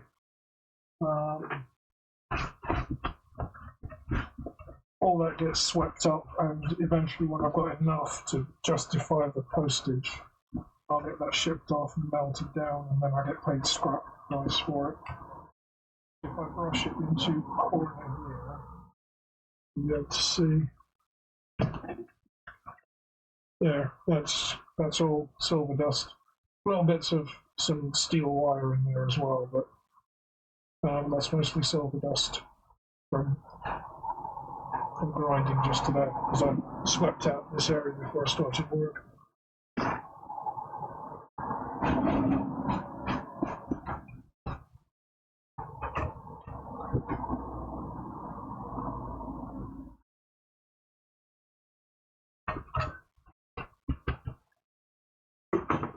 Let's get those little bits of wire onto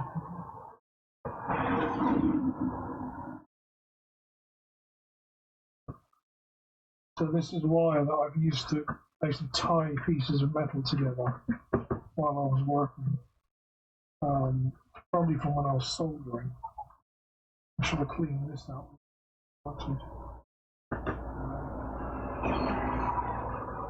So this is just steel wire. This isn't anything valuable. It could get just left in there and recycled. The company pays you by weight. So you send in a kilo worth of scrap and they'll just give you a scrap price based on the overall weight, but it won't be the actual scrap price for silver. So, is it in your interest to leave a load of crap in there for them to sort out? Will you get paid for all that extra steel in there? Yes, technically, but that's not ethical. At least I don't believe that's ethical. To bulk up the weight with stuff that you know they're going to have to remove. And if they see a load of like broken saw blades and stuff in there and cardboard from these kind of little sanding strips, if they see all this kind of stuff in there, they'll give you a low price anyway. I haven't needed to do this yet because I just haven't generated as much waste.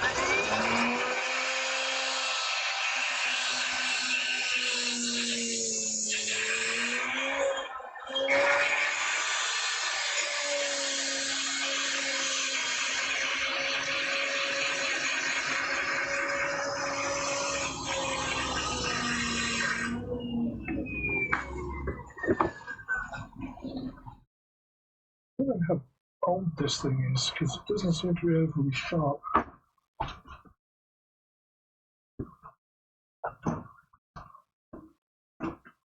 There are a couple more on here.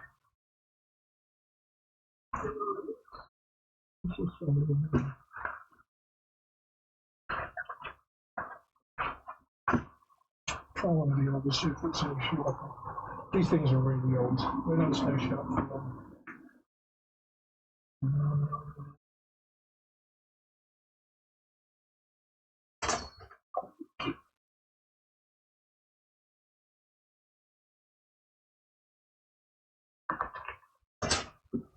That one's really aggressive. That might be too much.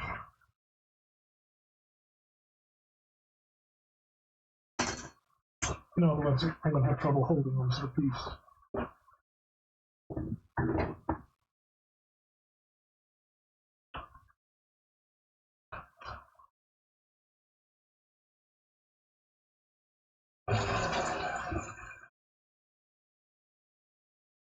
Oh, that's still hot. Burning my fingers. Oh god, yeah, this is way more aggressive.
to cool down, and then we'll anneal it.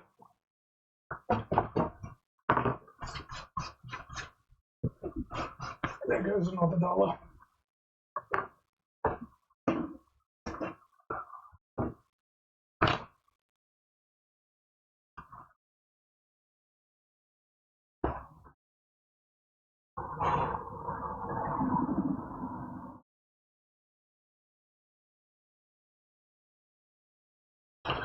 Let's pull this back.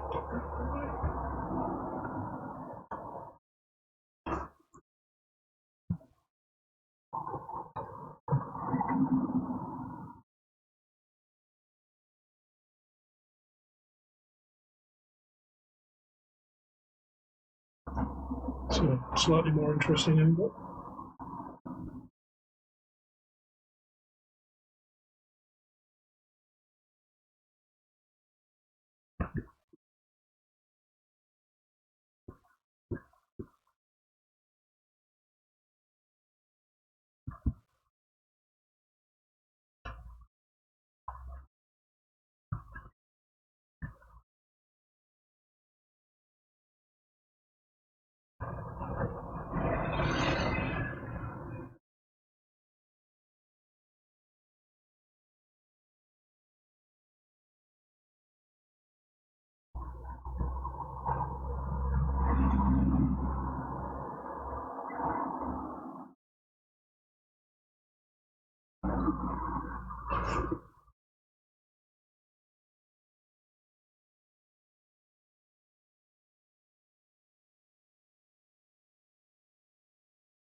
Soft rooms.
That's alright, Sam. I'm doing the same.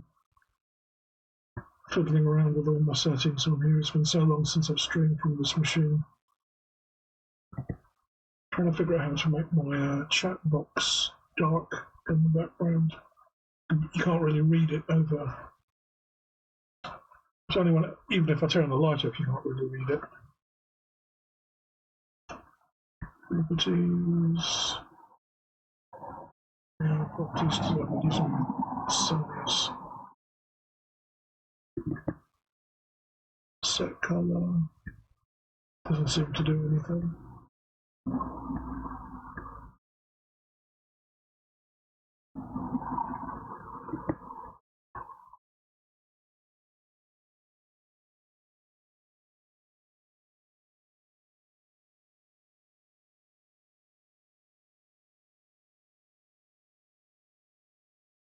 Oh, well, that's done an inverse.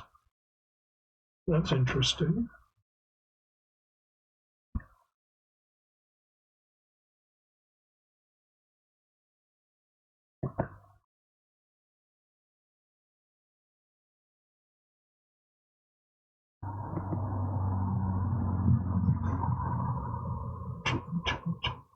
Cars driving past.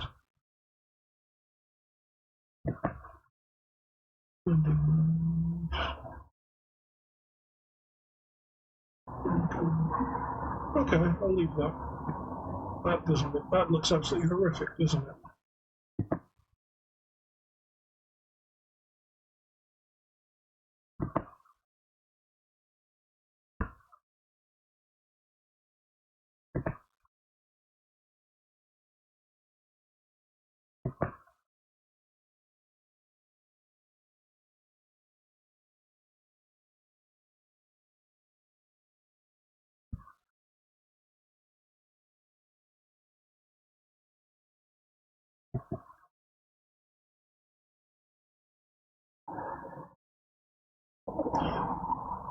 Really?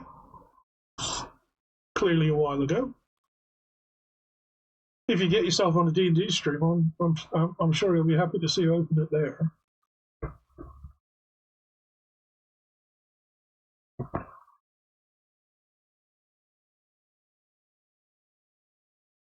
Okay, I can't figure this out. I just want the background to be transparent dark. Stick it to normal again.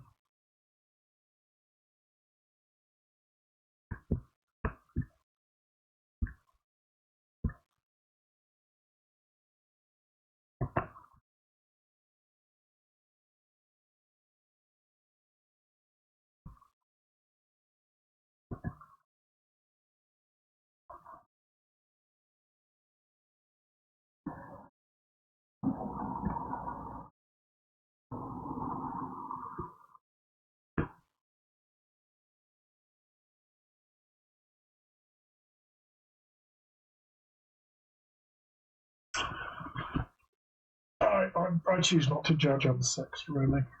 What is that? Spending so much time around Marie and how the Germans are so open and forthcoming about all that stuff. They literally give no shits. Until it comes to their data privacy, then they give a lot of shits. In fact, given that a lot of Germans are into just shit, sometimes on camera. Not Marie, just Germans in general. Sorry, that conversation requires so many caveats before we even go down the road there. Right, let's get the camera over here. This is the mill. So this is hand cranking, and this will effectively flatten out the metal into a nice sheet. I have learned things about milling. Apparently I haven't been doing it right a lot of this time.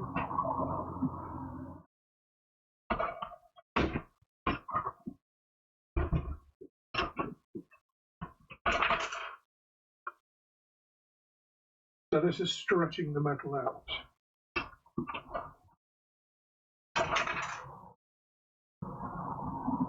I'm going down by fractions of a millimeter at a time.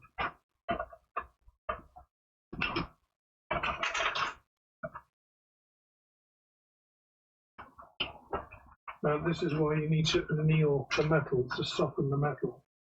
Because if I don't, and I continue milling while the metal's hard, it will just crack rather than squishing. Try and think of it like you're like rolling out pastry. If the pastry's too warm, it'll start getting sticky and tearing. So you roll that pastry when it's cold. Metal, you do it the other way around. You want the metal nice and soft, because if it's cold, it will start cracking.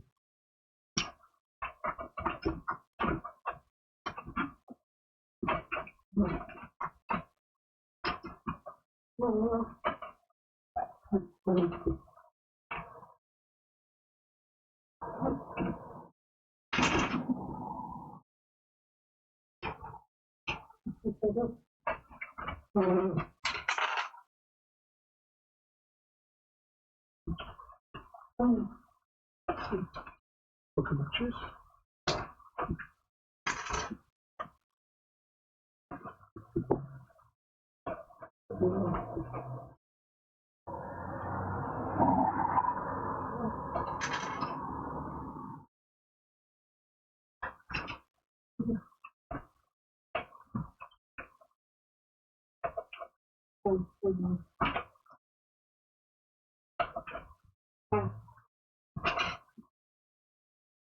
So you can see the metal is already flattening down to a more uniform thickness. Draw it out.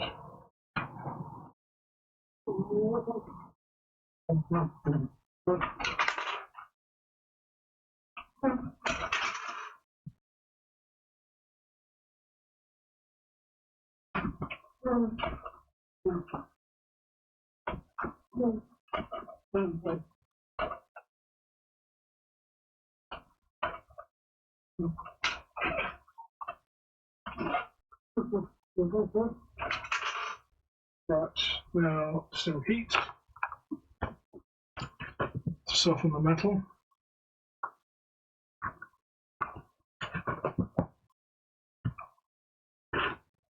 Don't have a huge amount of bench space, to be honest, working here. Right, that is still slightly warm. So is that, and that's been an hour. But it's still enough to go back in the drawer, because the drawer's in metal.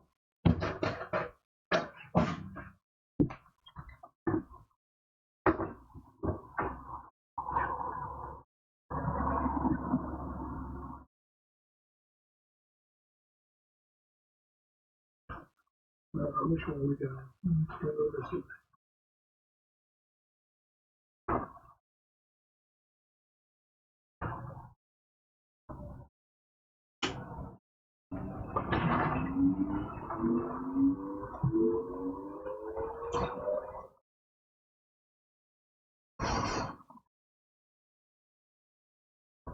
Power soft designs. Did you open it then?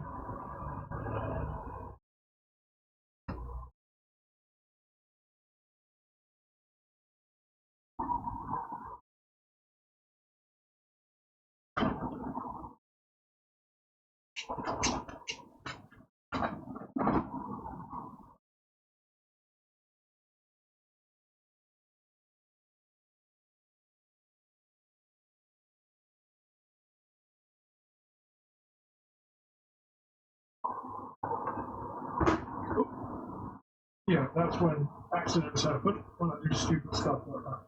That was dangerous.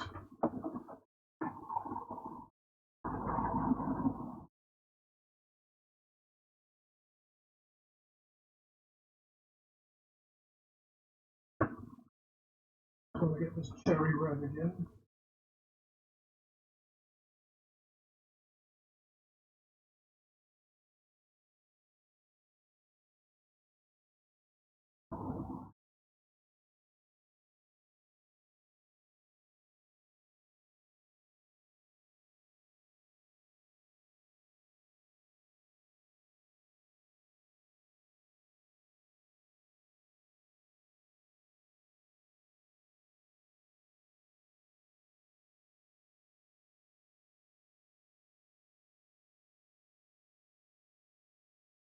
There we go.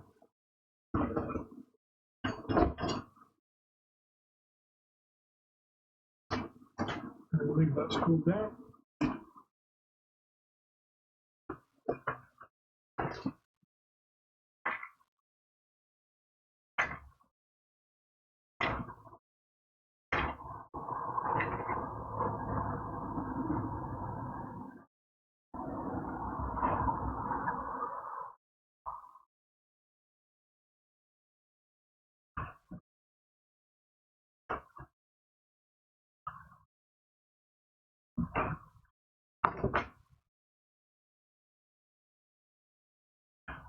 Well, reach out to the guys about D&D. See if we can get D&D started up again.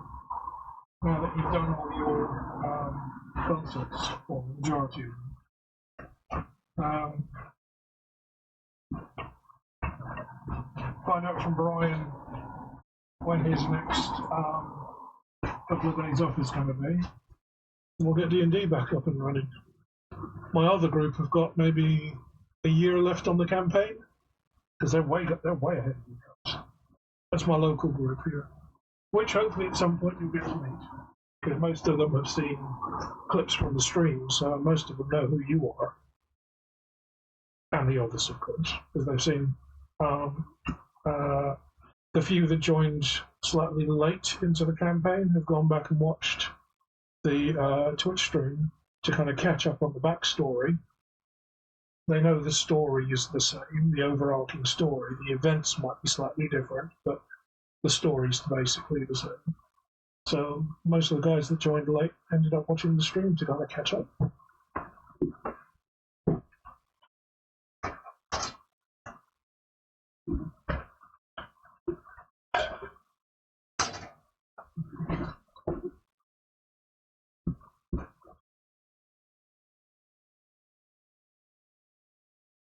Well, check with Brian what his cycle is, because depending on his works, it may not be the first week of August anyway.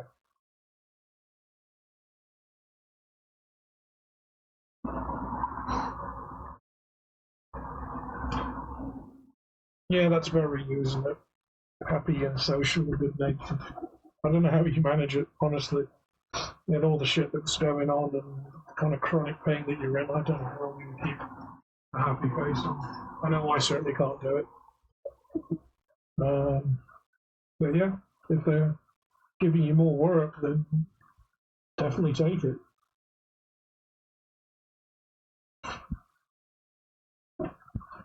I wouldn't mind a film festival one day. So many opportunities to do that kind of stuff in London. Just didn't get round to it.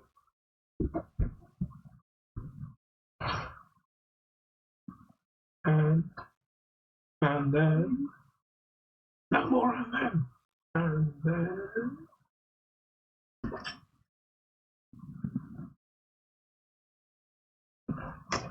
kind of peeking at you through the drill. If I move it any further this way, it won't reach. If I move it further this way, it's actually in the way of my elbow. It's like it's smacking my elbow on it. So this is still the best place for it, even though it's a bit awkward.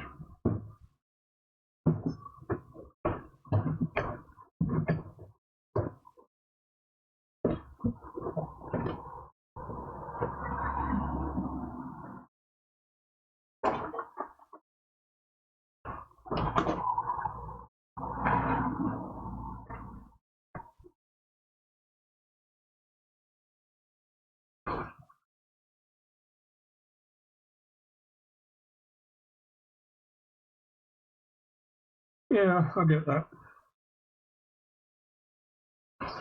But you know I see through that stuff really easily. Even if it's not somebody I know well, I can still see them putting on a front. That was one of the curses my mother left on me, being able to read people.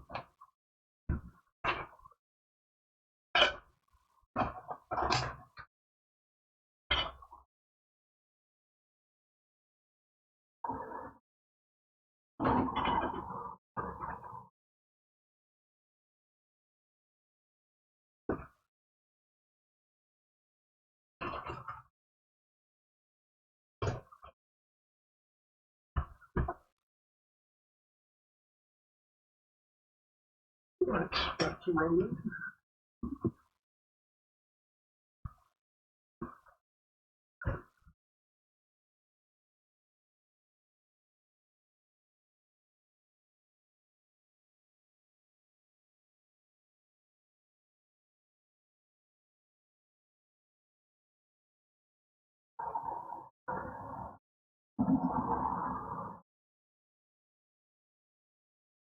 I did notice that you had a VIP bracelet in one of your Snapchat posts. I thought that was just because you were working the booth, but I didn't think that would be correct, but yeah.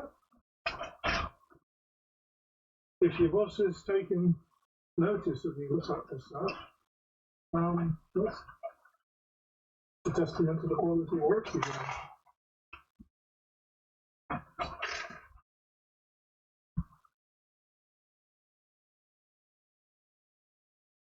Just remember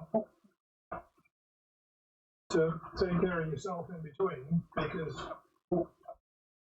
I don't think anybody, your family, friends, stream, are going to be happy knowing that you squirrel all through August and September, and then it takes you 6 months before you can walk again. So I know the medication is going to be helping, but don't take that for granted that you're cured. Just take it easy up there. Sit down and drink some water. I know you've heard it one before. You don't need to talk about it. But we haven't seen you on stream for the best part of 6 months because you've either been slightly broken or you've been busy working.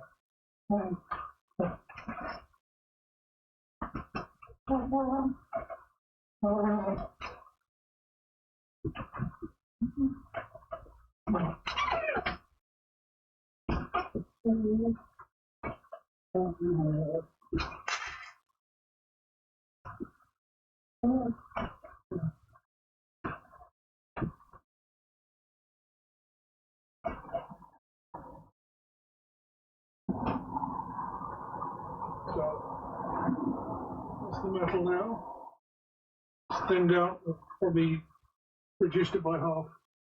I'm going to take it down to about a mil. Let's see what we have at the moment.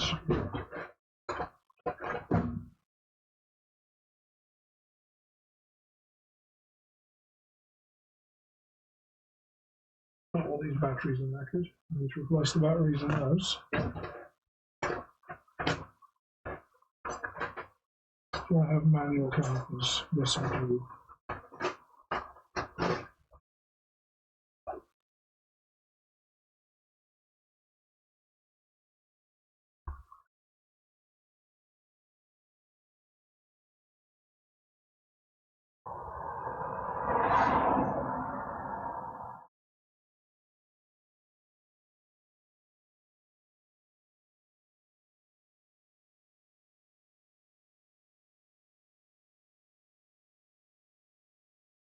So we are at 4 points.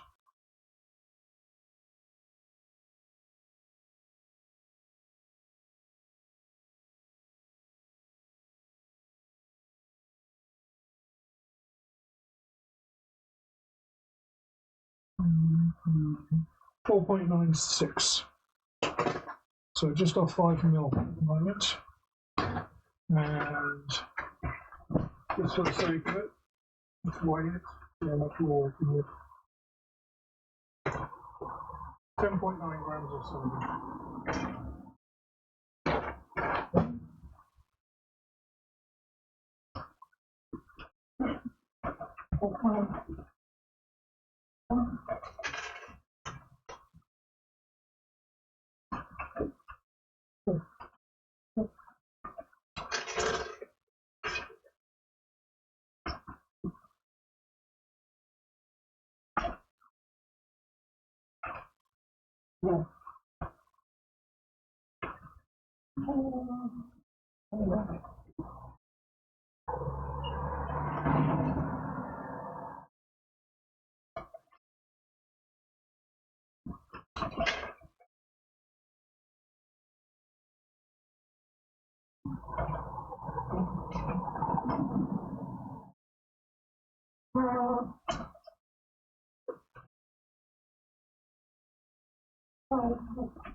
I feel the metal getting hard.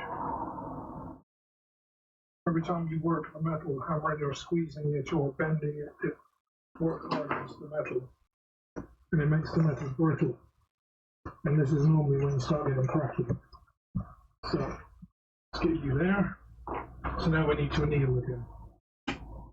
Soften the metal back up.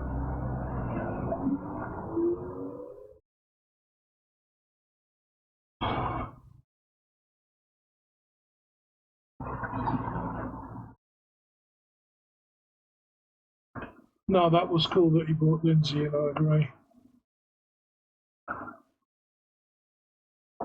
Yeah, I mean, apart from a little bit of Helldivers, all I've done is some VR streaming. And I think that only gets one or two people watching anyway, mostly BJ coming in to support me. But he's in Australia, so round about now when I'm online, he's just kind of finishing up his day.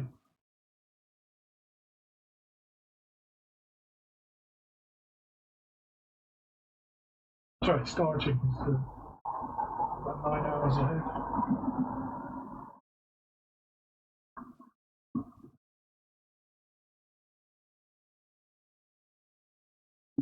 He's usually lurking in the back of my streams. I think he's been in every VR stream I've ever done, even if he's not commenting or participating.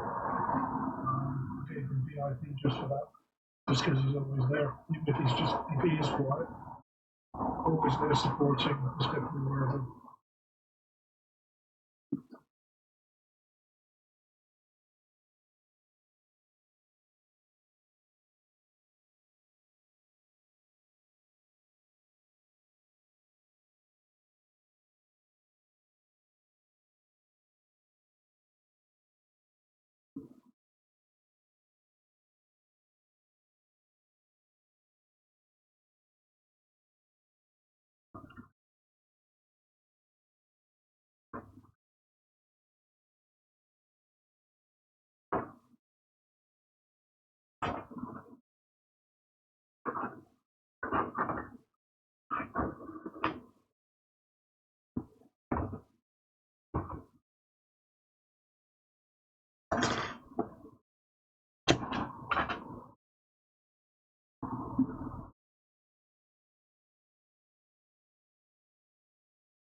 Right,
let's change the batteries in this calipers.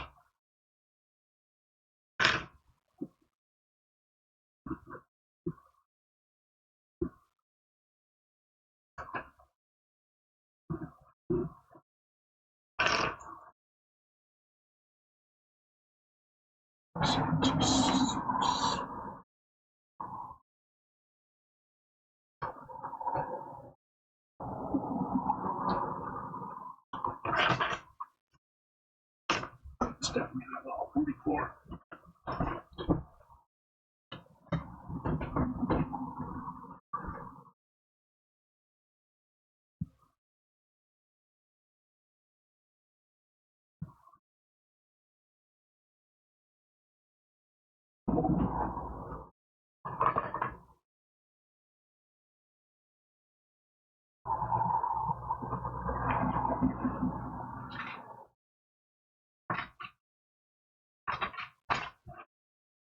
Yeah, finishing.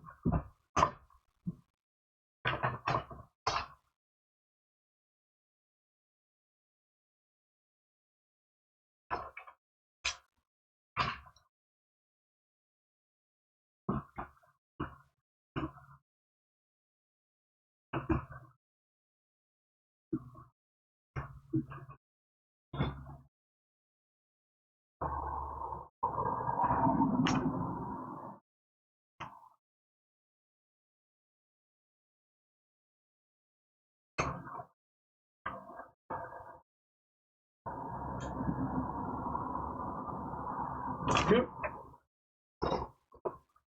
A successful job done.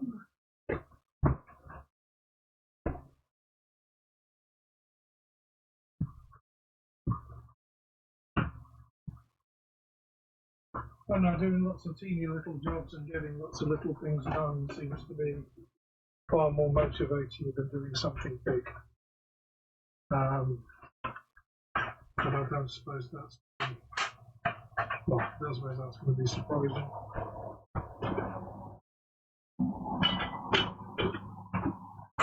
That's in the acid.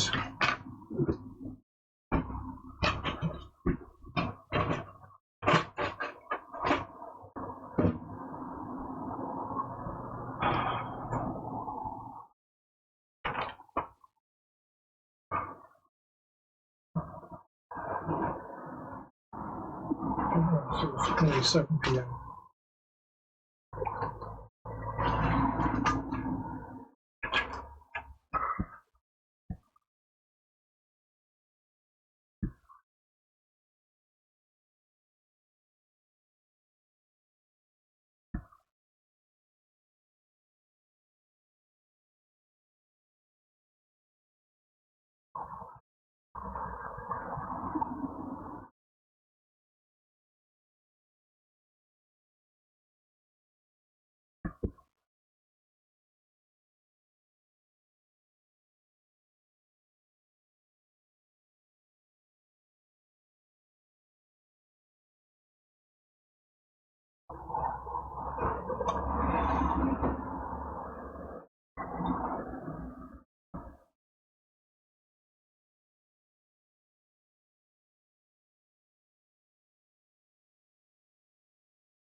Do you want me to send you my text file with all the filters on? I can ping you that over on Facebook chat messenger. You'll end up having to adjust the noise gates and such, but at least you can check what they should be and then tweak them from there. Remember, anything with decibels is the opposite. So if you want to increase, you have to bring the number down. Give me 2 seconds, let me get a browser open.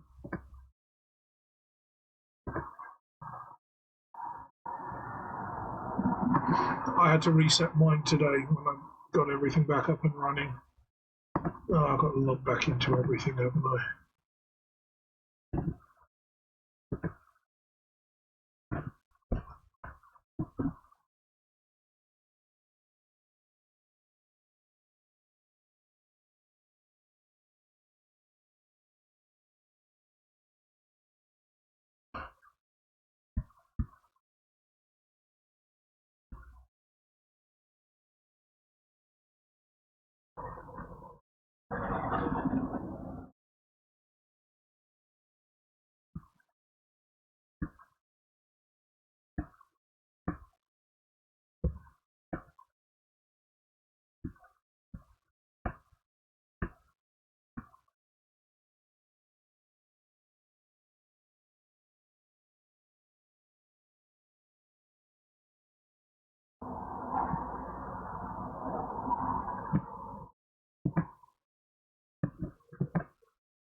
All right, there you go, Sam. That's all the mic filters.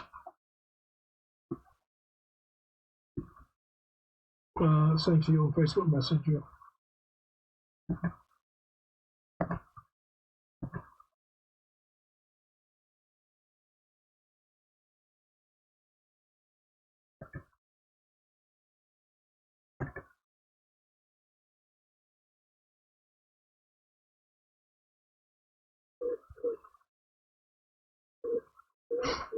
So the noise gate is probably the trickiest one.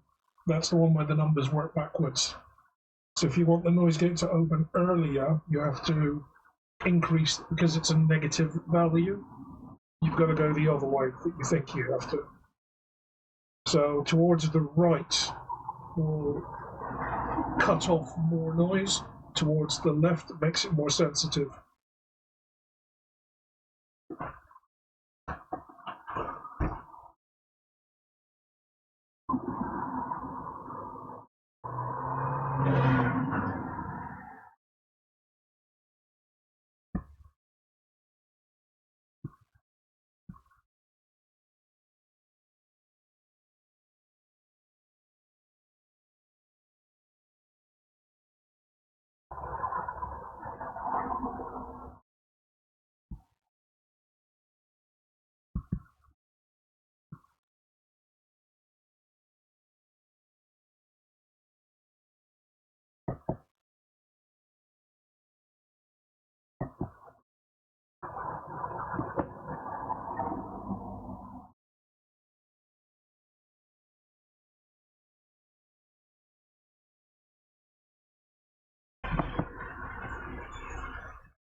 Right, that should be done.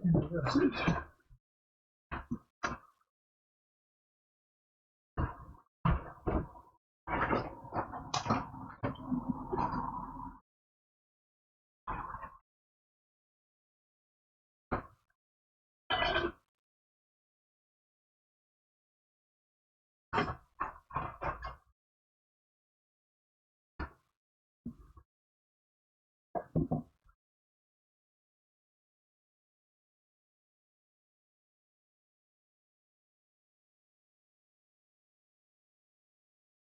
Right, car is fully charged.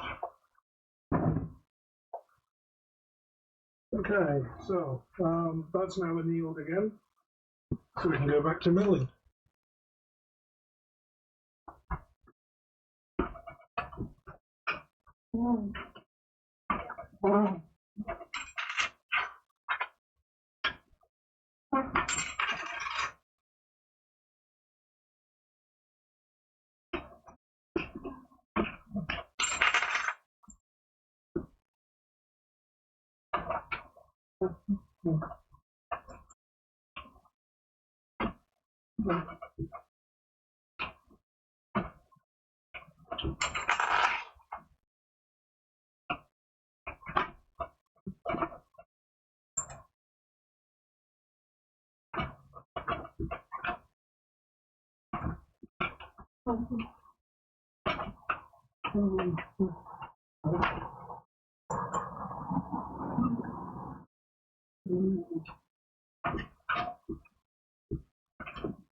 Let's move the camera, not bad.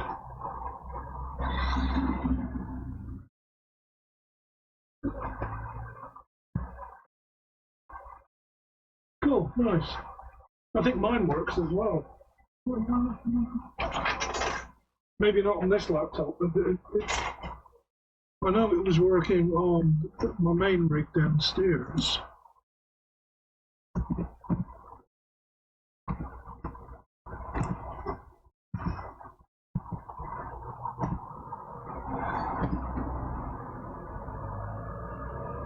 Okay, so checkout Silver Streak has popped up on the screen, but it's not playing any video clips. So yeah, it looks like it's kind of working. It is there.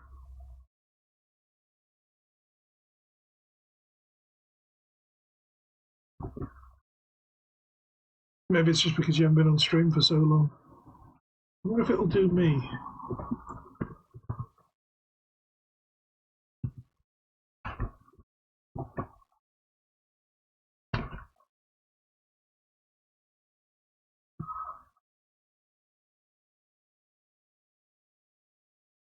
No, it's still shouting out you at the minute.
So we were at 5 mil.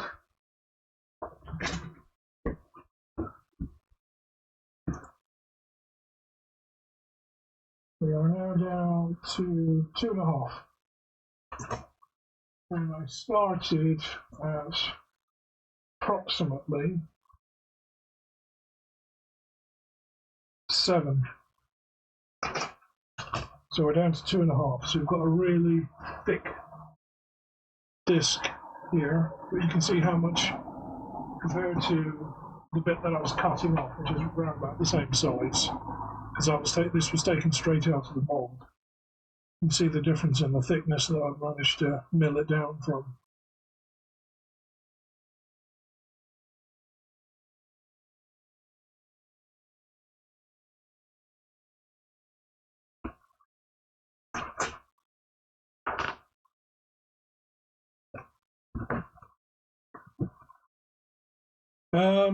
I think a Bluetooth headset would probably be better overall.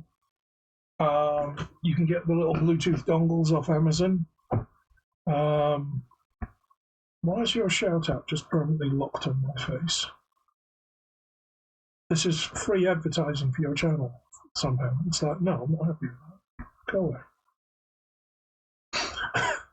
away. Bluetooth will probably be better overall. You can get a dongle for about, well, they're dirt cheap over here, about $15 or $20 maybe. Yeah, any Bluetooth headset would connect to that, as long as you get a new dongle with Bluetooth 4 or Bluetooth 5. Any Bluetooth headset, including earbuds like these, will. I mean, these are my Samsung earbuds. I don't know if you've still got the ones I bought you guys, but they're relatively cheap. I think they're only about $40 for those wireless earbuds that I bought you and the kids. So a Bluetooth dongle overall would be better. Quality is not going to be that much difference. You're not going to get any latency. Um,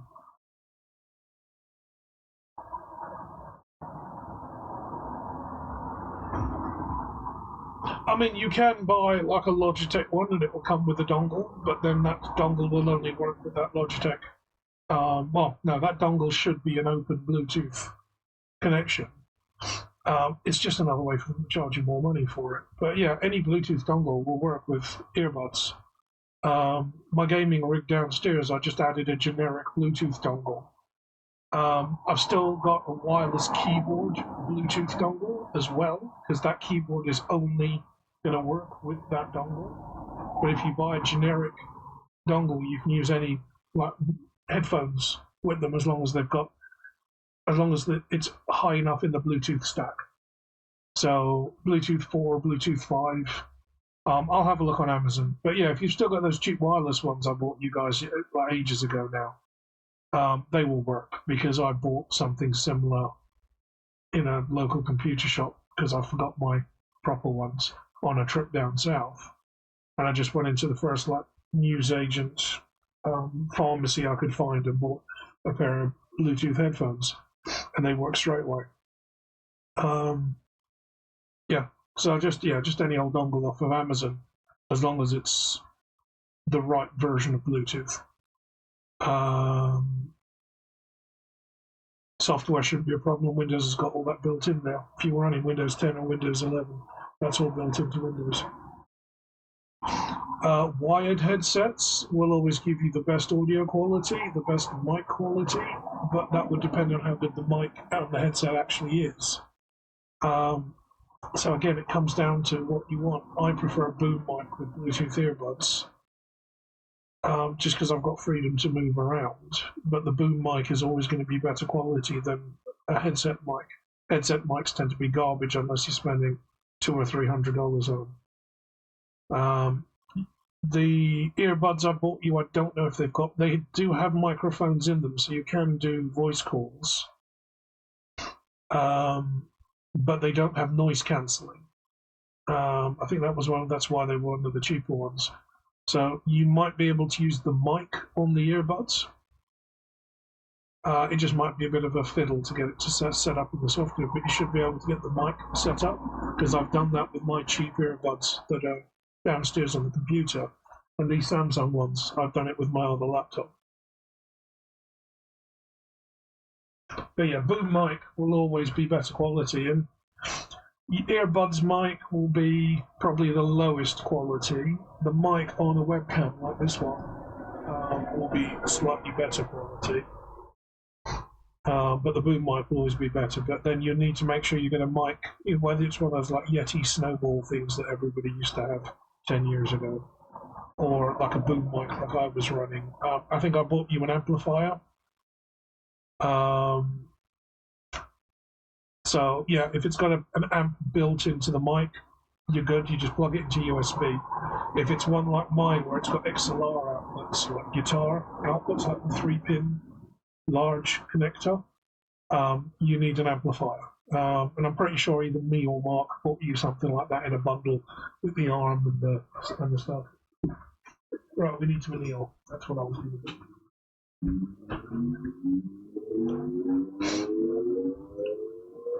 The Yeti can be used on a boom because you can screw it into an overhead arm, but that's USB, so that doesn't require an amplifier.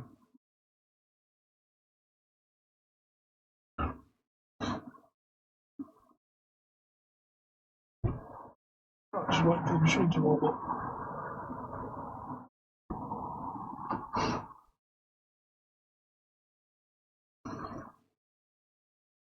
It's like a bloody hall of mirrors in here with all these cameras swapping in.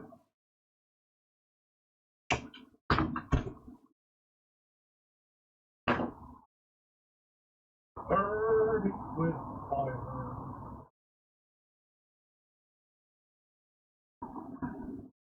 Burns, burns, burns. My burn Venus. My burn Venus.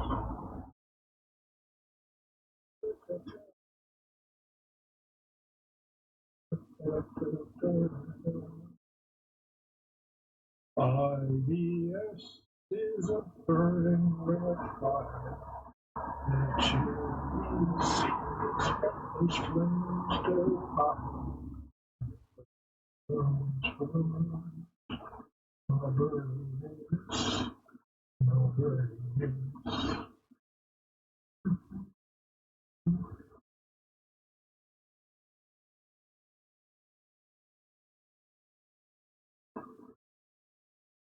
Oh, I wanted to ask, have you since had pineapple on pizza since I was there? It's been a couple of years. Don't know if you wanted to revisit.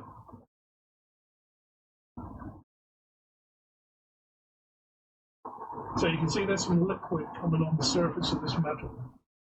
That's more solder coming out. So I want to get that as liquid as possible on the surface so I can file that away. And then we can get back to running it through the mill.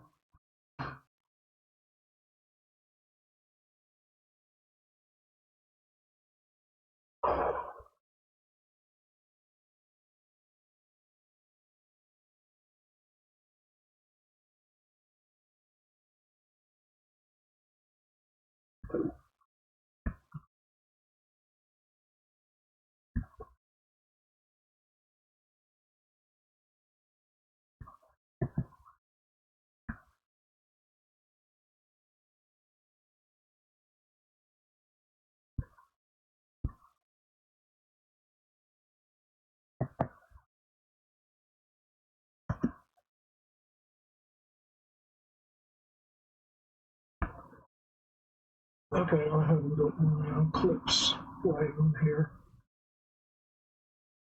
I need to check my other system and find out what the link is and get that added. So you can see that's gone all black and nasty because that's more solder coming out in the metal. Unfortunately, that's not on the surface. That seems to be below the surface. That's going to be a pain in the ass to grind out.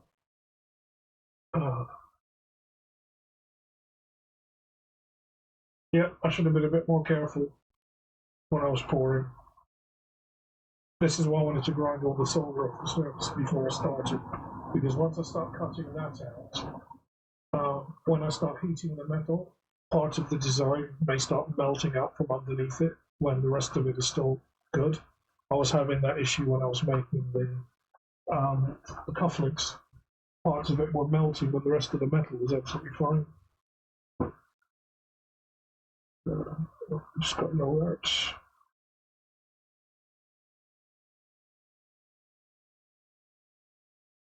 pt7.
Let's go back to doing some grinding.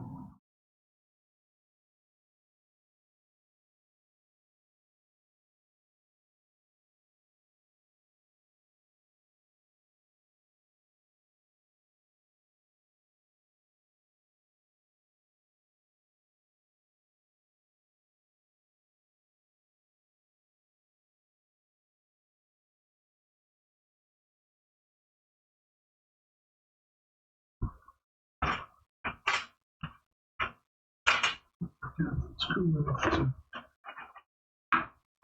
handle.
It's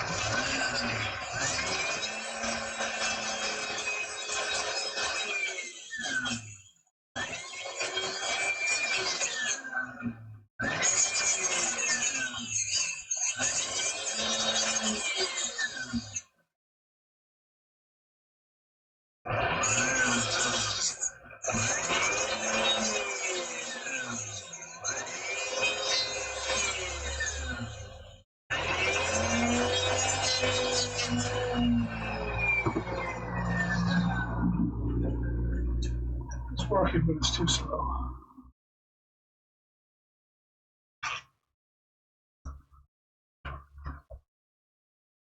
Got it to the grinder.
Oh, definitely getting tired now.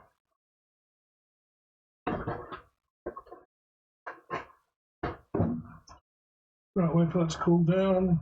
I'll go into the acids. Should be nicely annealed now.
Just rerouting it gets squeezed together when I'm lifting heavy things to go slightly over the line. So put it on a mandrel, whack it with a leather hammer, and that kind of makes it round.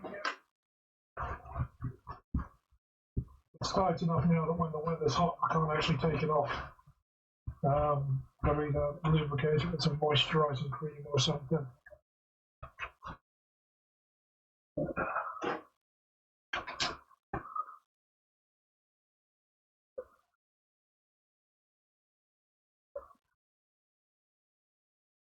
So you went to see the Odyssey in IMAX? Or you want to see? Oh, you want to see it badly.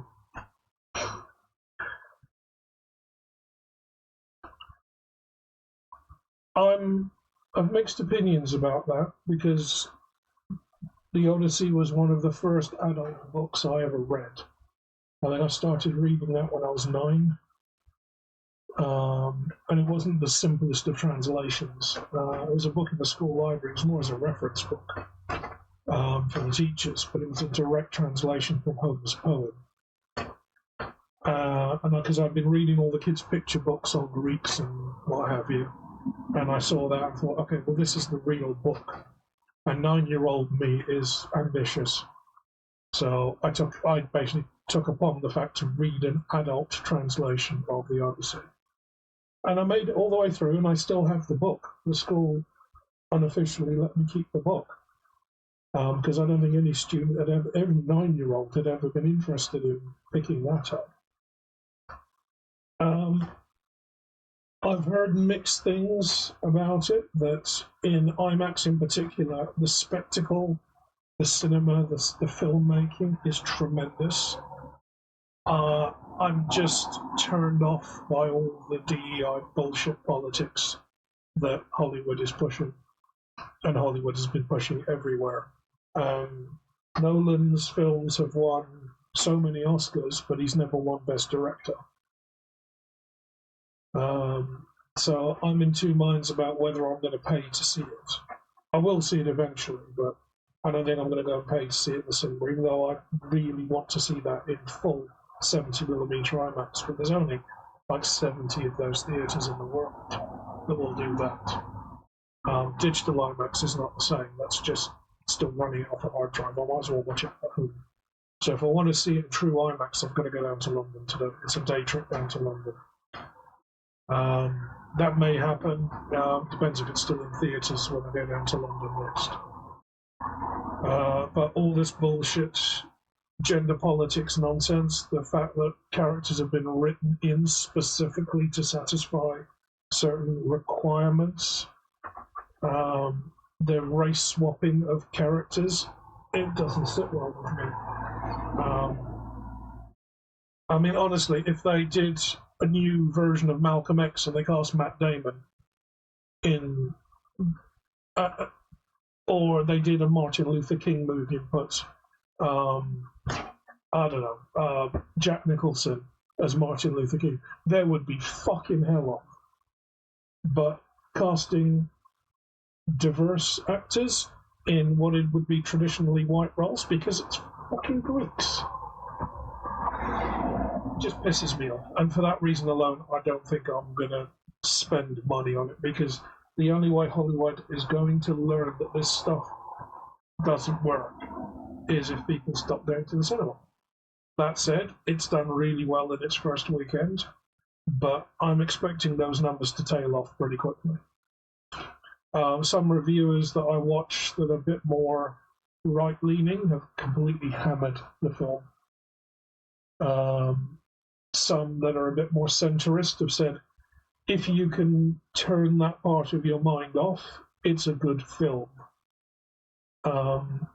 If you want to go down the route of, well, they're exploring different actors and actresses in different roles, if you can get away from the fact that there's, I mean, fucking Travis Scott is rapping at the beginning of the film because you're updating it for a modern audience. I mean, for God's sake.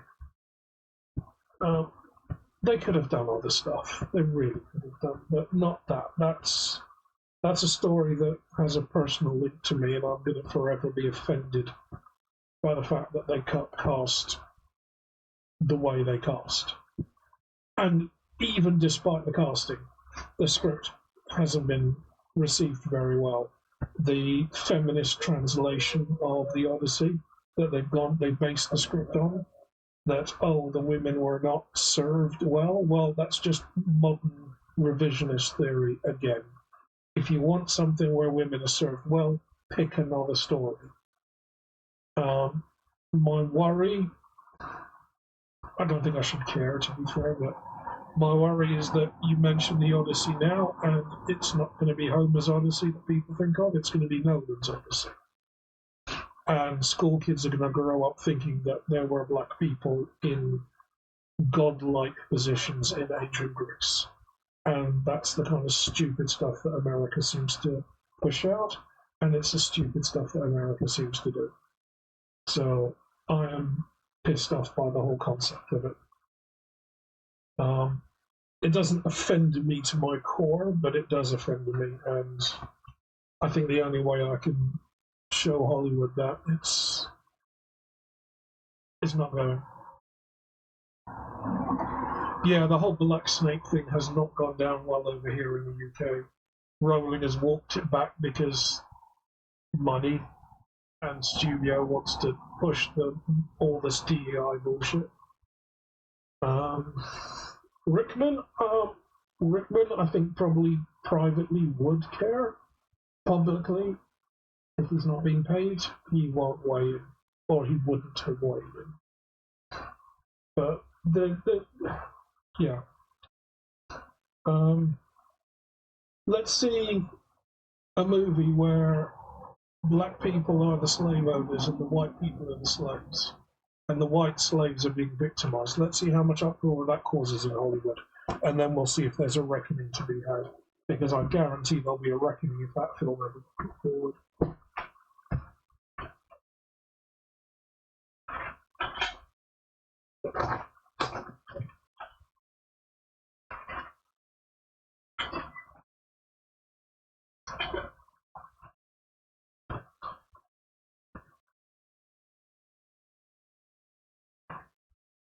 Right, I've ground out a load of material in the middle of this piece because it's sold up all on the inside of it, so that's all been ground out. So we are now back to milling. I'm going to make this the last milling cycle because it's nearly 8 o'clock here. Maybe that's what needs to happen. The whole world needs to riot in favour of anybody who isn't a diverse DEI hire, or all this white hate pisses me off because it's racism again. It's almost apartheid going on in places in LA. It's just the black people have power and the white people are being marginalized. They're not doing it for equality, they're doing it as revenge. They want to get a one-up. They want to. White people must stand up and proclaim their privilege as children in schools, being made to do that shit. Fuck them. And the only way they're going to learn is financially. My family were taken to the Caribbean as slaves. That's how they ended up moving over from India. Many Indian families were taken over to Kenya. Kenya and Mauritius were very popular because they were plantation workers. They weren't slaves as in conquered and beat into submission slaves. They were sold. These people signed indenturement contracts, but they were treated and paid as slaves. So that's how my family ended up in the Caribbean.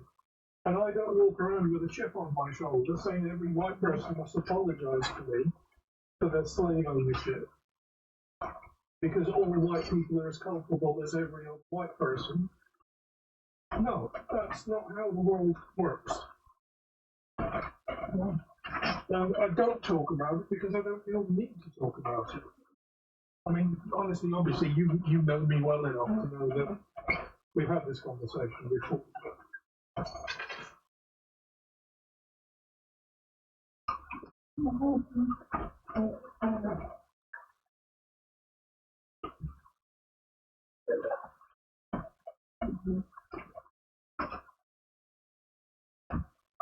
I want to thin this metal out a little bit more. So we'll get into about the right thickness. I want about 1.5 mil thickness to make a robust keyring.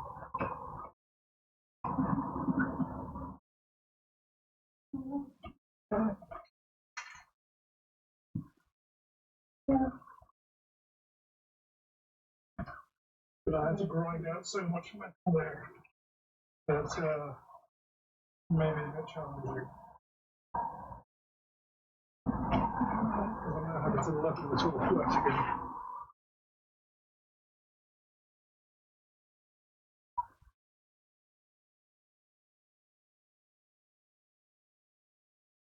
We're at 1.9.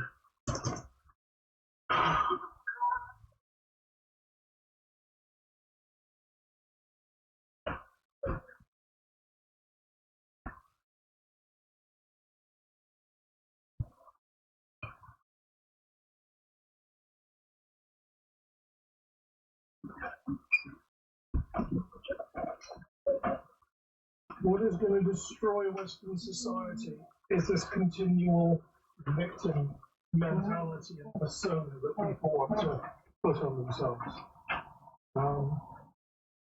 I've never walked around, even though I was a racial minority for so much of my life. It's been distilled that 30, maybe 40% of the UK is non-white, but that's only in the big cities. I've never walked around with a chip on my shoulder because of it. I've never been angry because of my family's origins. If anything, I am proud to be British because I've been given opportunities that so many haven't. But I'm not going to stand there in a protest and wave that in people's faces because I don't feel the need to.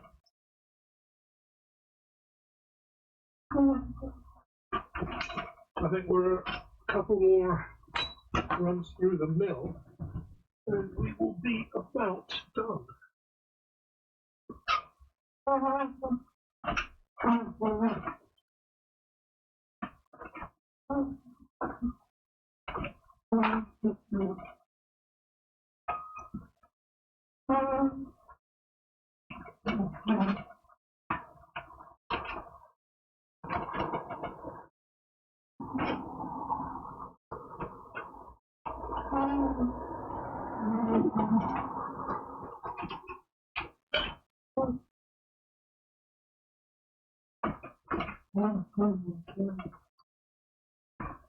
Sorry, you can't see what I'm doing. I'll move the camera.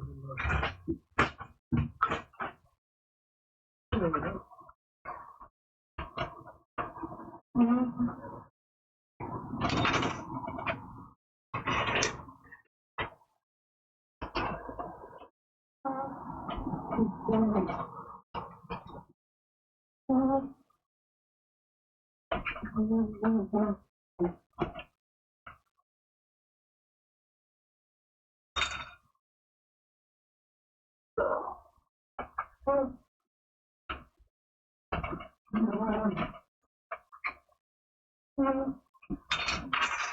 I've got no cracks in the metal as yet.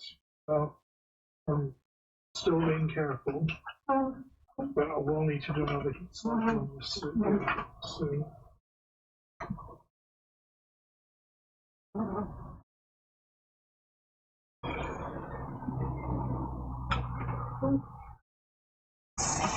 Now I'm feeding it in widthways like that into the rollers because I want to draw it out and square out the metal.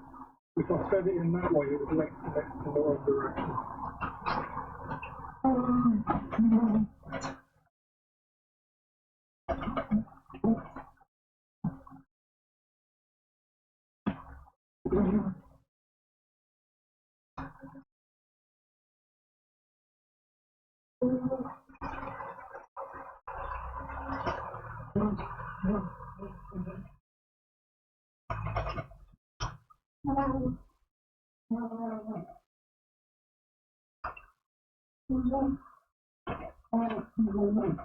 The groaning sound that the machine is making is the metal sliding on the rollers because I'm either turning it too fast and it's slipping, or I'm going too aggressive. I'm trying to thin it out too much.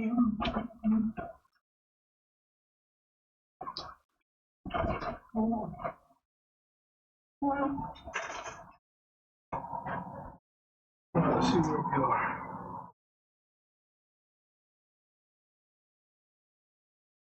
Just under 1.5. Right, I need to flatten this out now. Now, is this enough to get one earring onto? I might be able to cut two.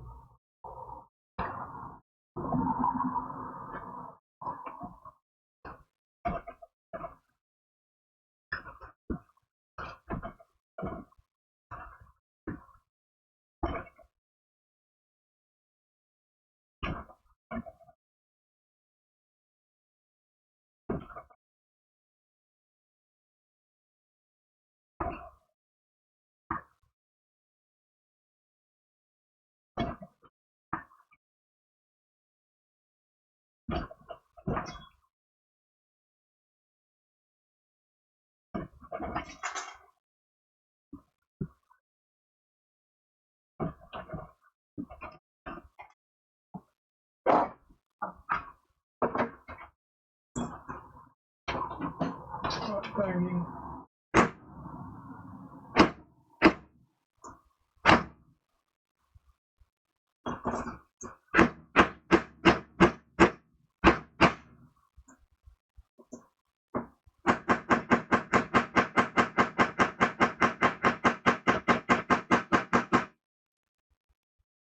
I don't want to do too much more tonight. This kind of stuff.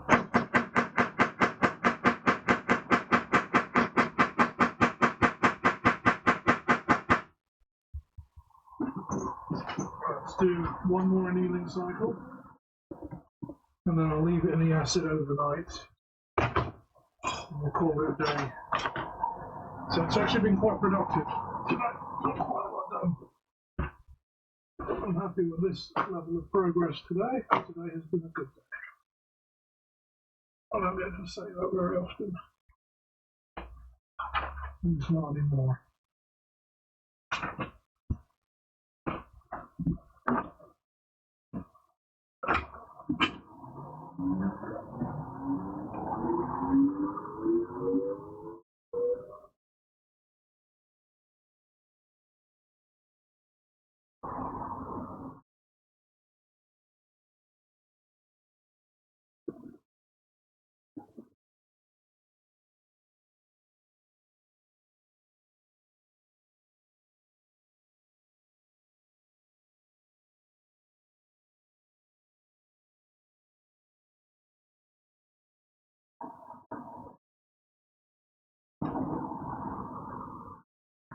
When I found your channel, I don't think you've been streaming long, maybe a couple of months. I think between all of us, we pushed your channel forward hard, fast, really quickly. Everybody played their part, not just yourself, not just the mods.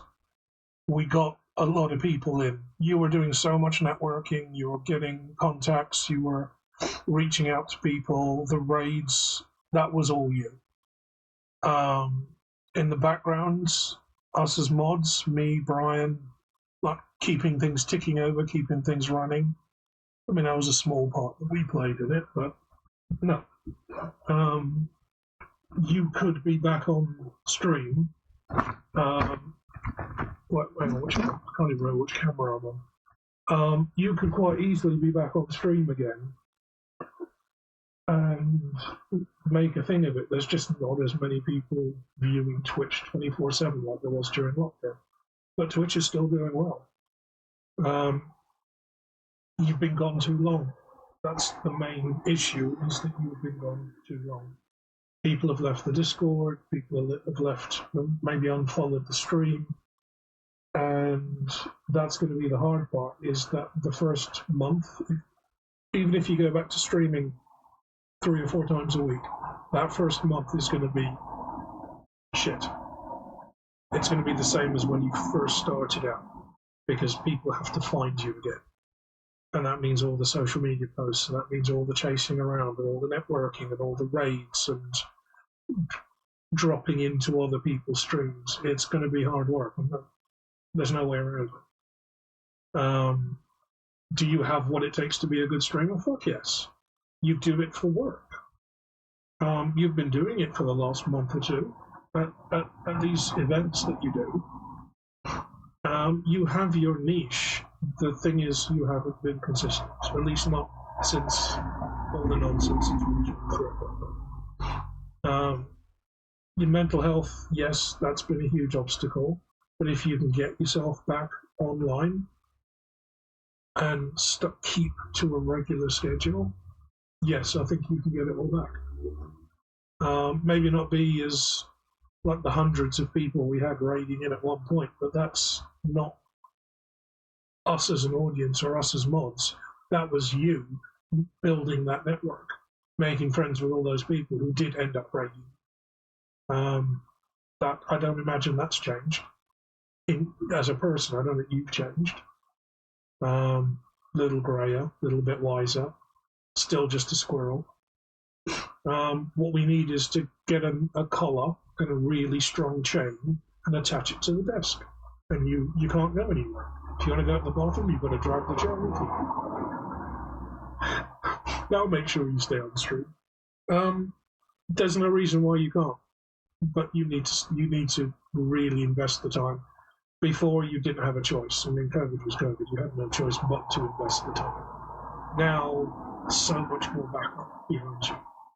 You've got some of your loyal fans are still here.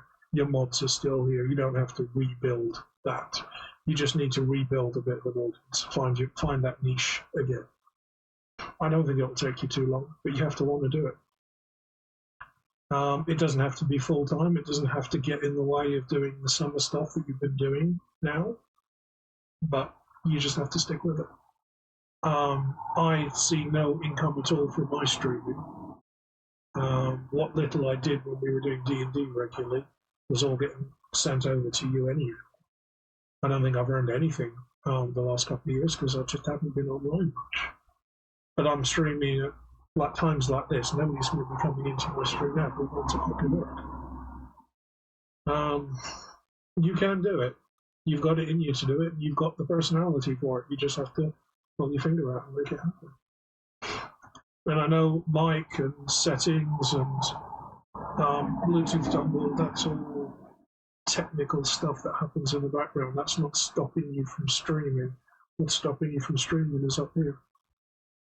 That's what's stopping you from streaming. And I know, yeah, you're in pain after an hour or two sitting in the chair. But again, that can be mitigated. Shorter streams, more regular breaks. I mean, I harass you like crazy to stretch and hydrate. As long as everyone else is doing the same. But what's stopping you is up there.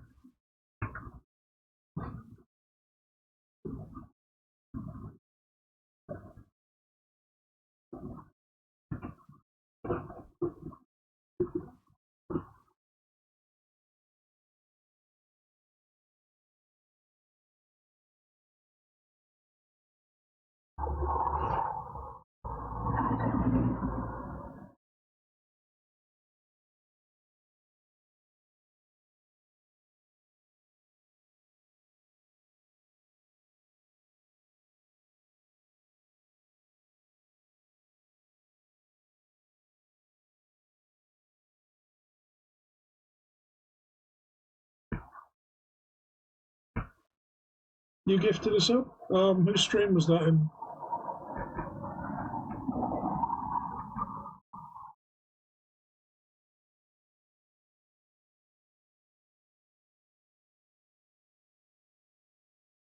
I mean, I'm assuming it wasn't to Lindsay for my stream. Was that my stream? Honestly, when I'm in the workshop, I'm not even looking at streamed chat because usually there's nobody in here. I'm just streaming it to document what I'm doing. Yeah, my apologies. I had no idea. It should have given like a shout out, but I think my alert box is my alert box is on. I've probably just got the volume on the laptop turned down to stop feedback on the mic. I rarely get people watching this workshop stuff. This is just so that I've got a record of what I've done. I've had a couple of jewellery students coming into the stream asking me how I've done things I've done because they want to do it on their college courses, but their tutors don't know how to make Damascus jewellery. So they've come in and watched some of my streams. I've watched other jewellery makers on stream, and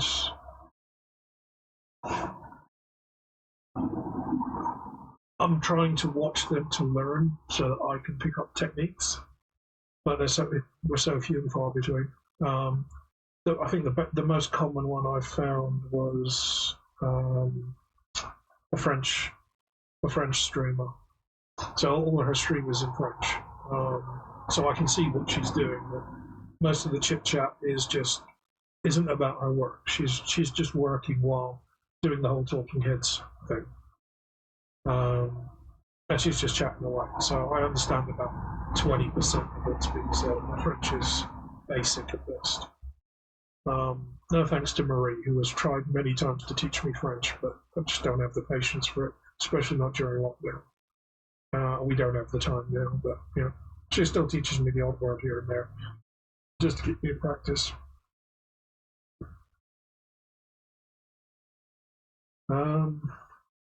Yeah. Right, I need to anneal this.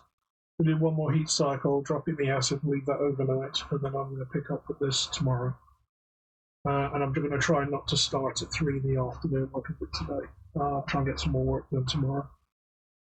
I don't think I've got anything on tomorrow, so while I've got no work, this is frankly perfect for me to do because I've got nothing better to be doing right now. So let's do one more annealing cycle, and then I'm going to call it an evening. I don't know, I might head downstairs and do a VR stream. I've been on a roll today, haven't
I mean, there's no ways about it. Doing this stuff is dangerous. I've been injured many times working in here. I've burnt myself, I've cut myself. I think every piece I've ever worked with, I've bled. Usually because I'm stabbing myself with the tiny little needle files. But that's just all part and parcel for it. It's not a health and safety thing. It's just my dad's hands are always chewed up. He did this every day for 50 years.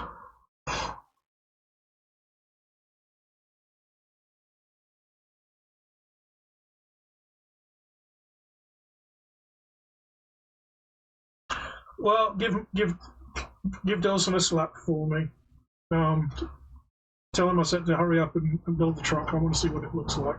I didn't buy one for myself. I normally buy, if I'm giving a model or a Lego set for somebody, I normally buy one for myself as well, so I can experience it and give them pointers if they need to. But that one was a little bit niche and wasn't massively expensive. Not if it was as if it'd been a proper branded Lego, but Lego as a company would never make it. But it still wasn't a cheap set. So yeah, give him a slap. Say hello for me before you slap him. Yeah, and I might be on stream a little bit later, but hit the guys up in Discord, find out when they want to resume D&D.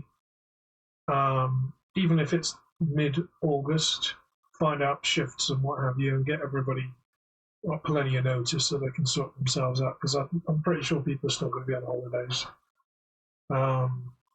I've stopped chasing, because I chase them and I'll get a reply from Mark straight away. Mark's keen, I know that much. But trying to get Eric and Brian, it depends on his shifts. Eric just depends on what he's doing. And I know they respond to you far quicker than they will to me.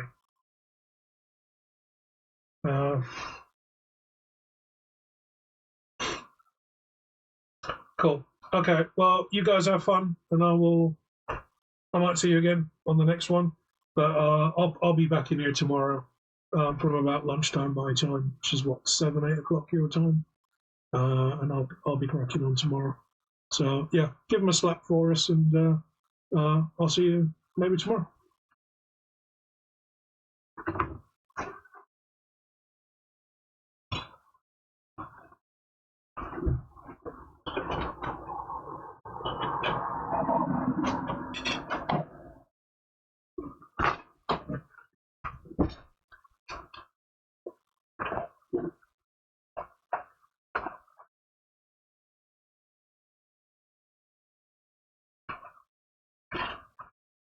Honestly, probably no point. The metal's in the acid now, cleaning up. I'm not going to do any more milling. My next step is to mark out the design onto the metal and start cutting. So I think I'm going to leave the cutting for tomorrow. So I'm not going to do any more today. I'm going to pick this up tomorrow. So yeah, you might see, if you do tune in, you might see me doing some Helldivers or some VR. And I've got to fix my shout out, because you're still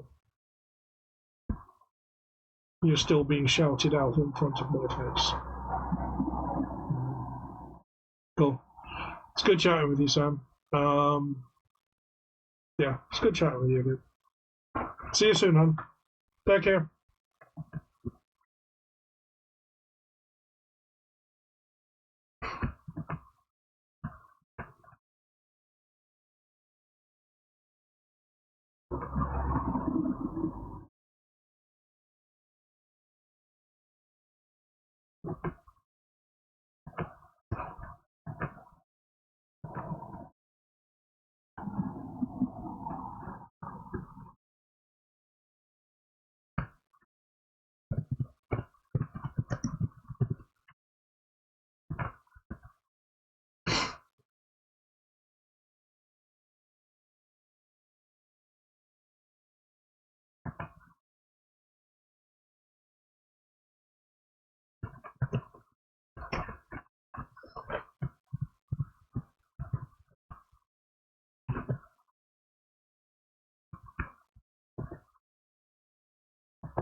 I'm just checking to see if my shout out is working.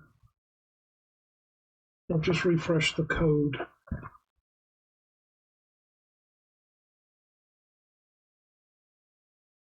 Doesn't look like anything's popped up.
Yeah, that's what I'm just doing.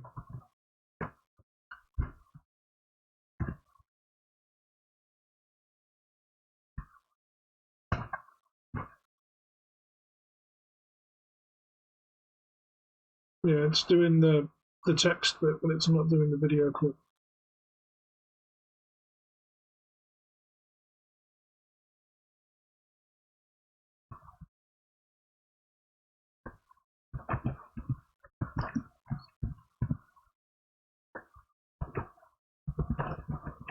See if it'll do VJ. No, that's not one.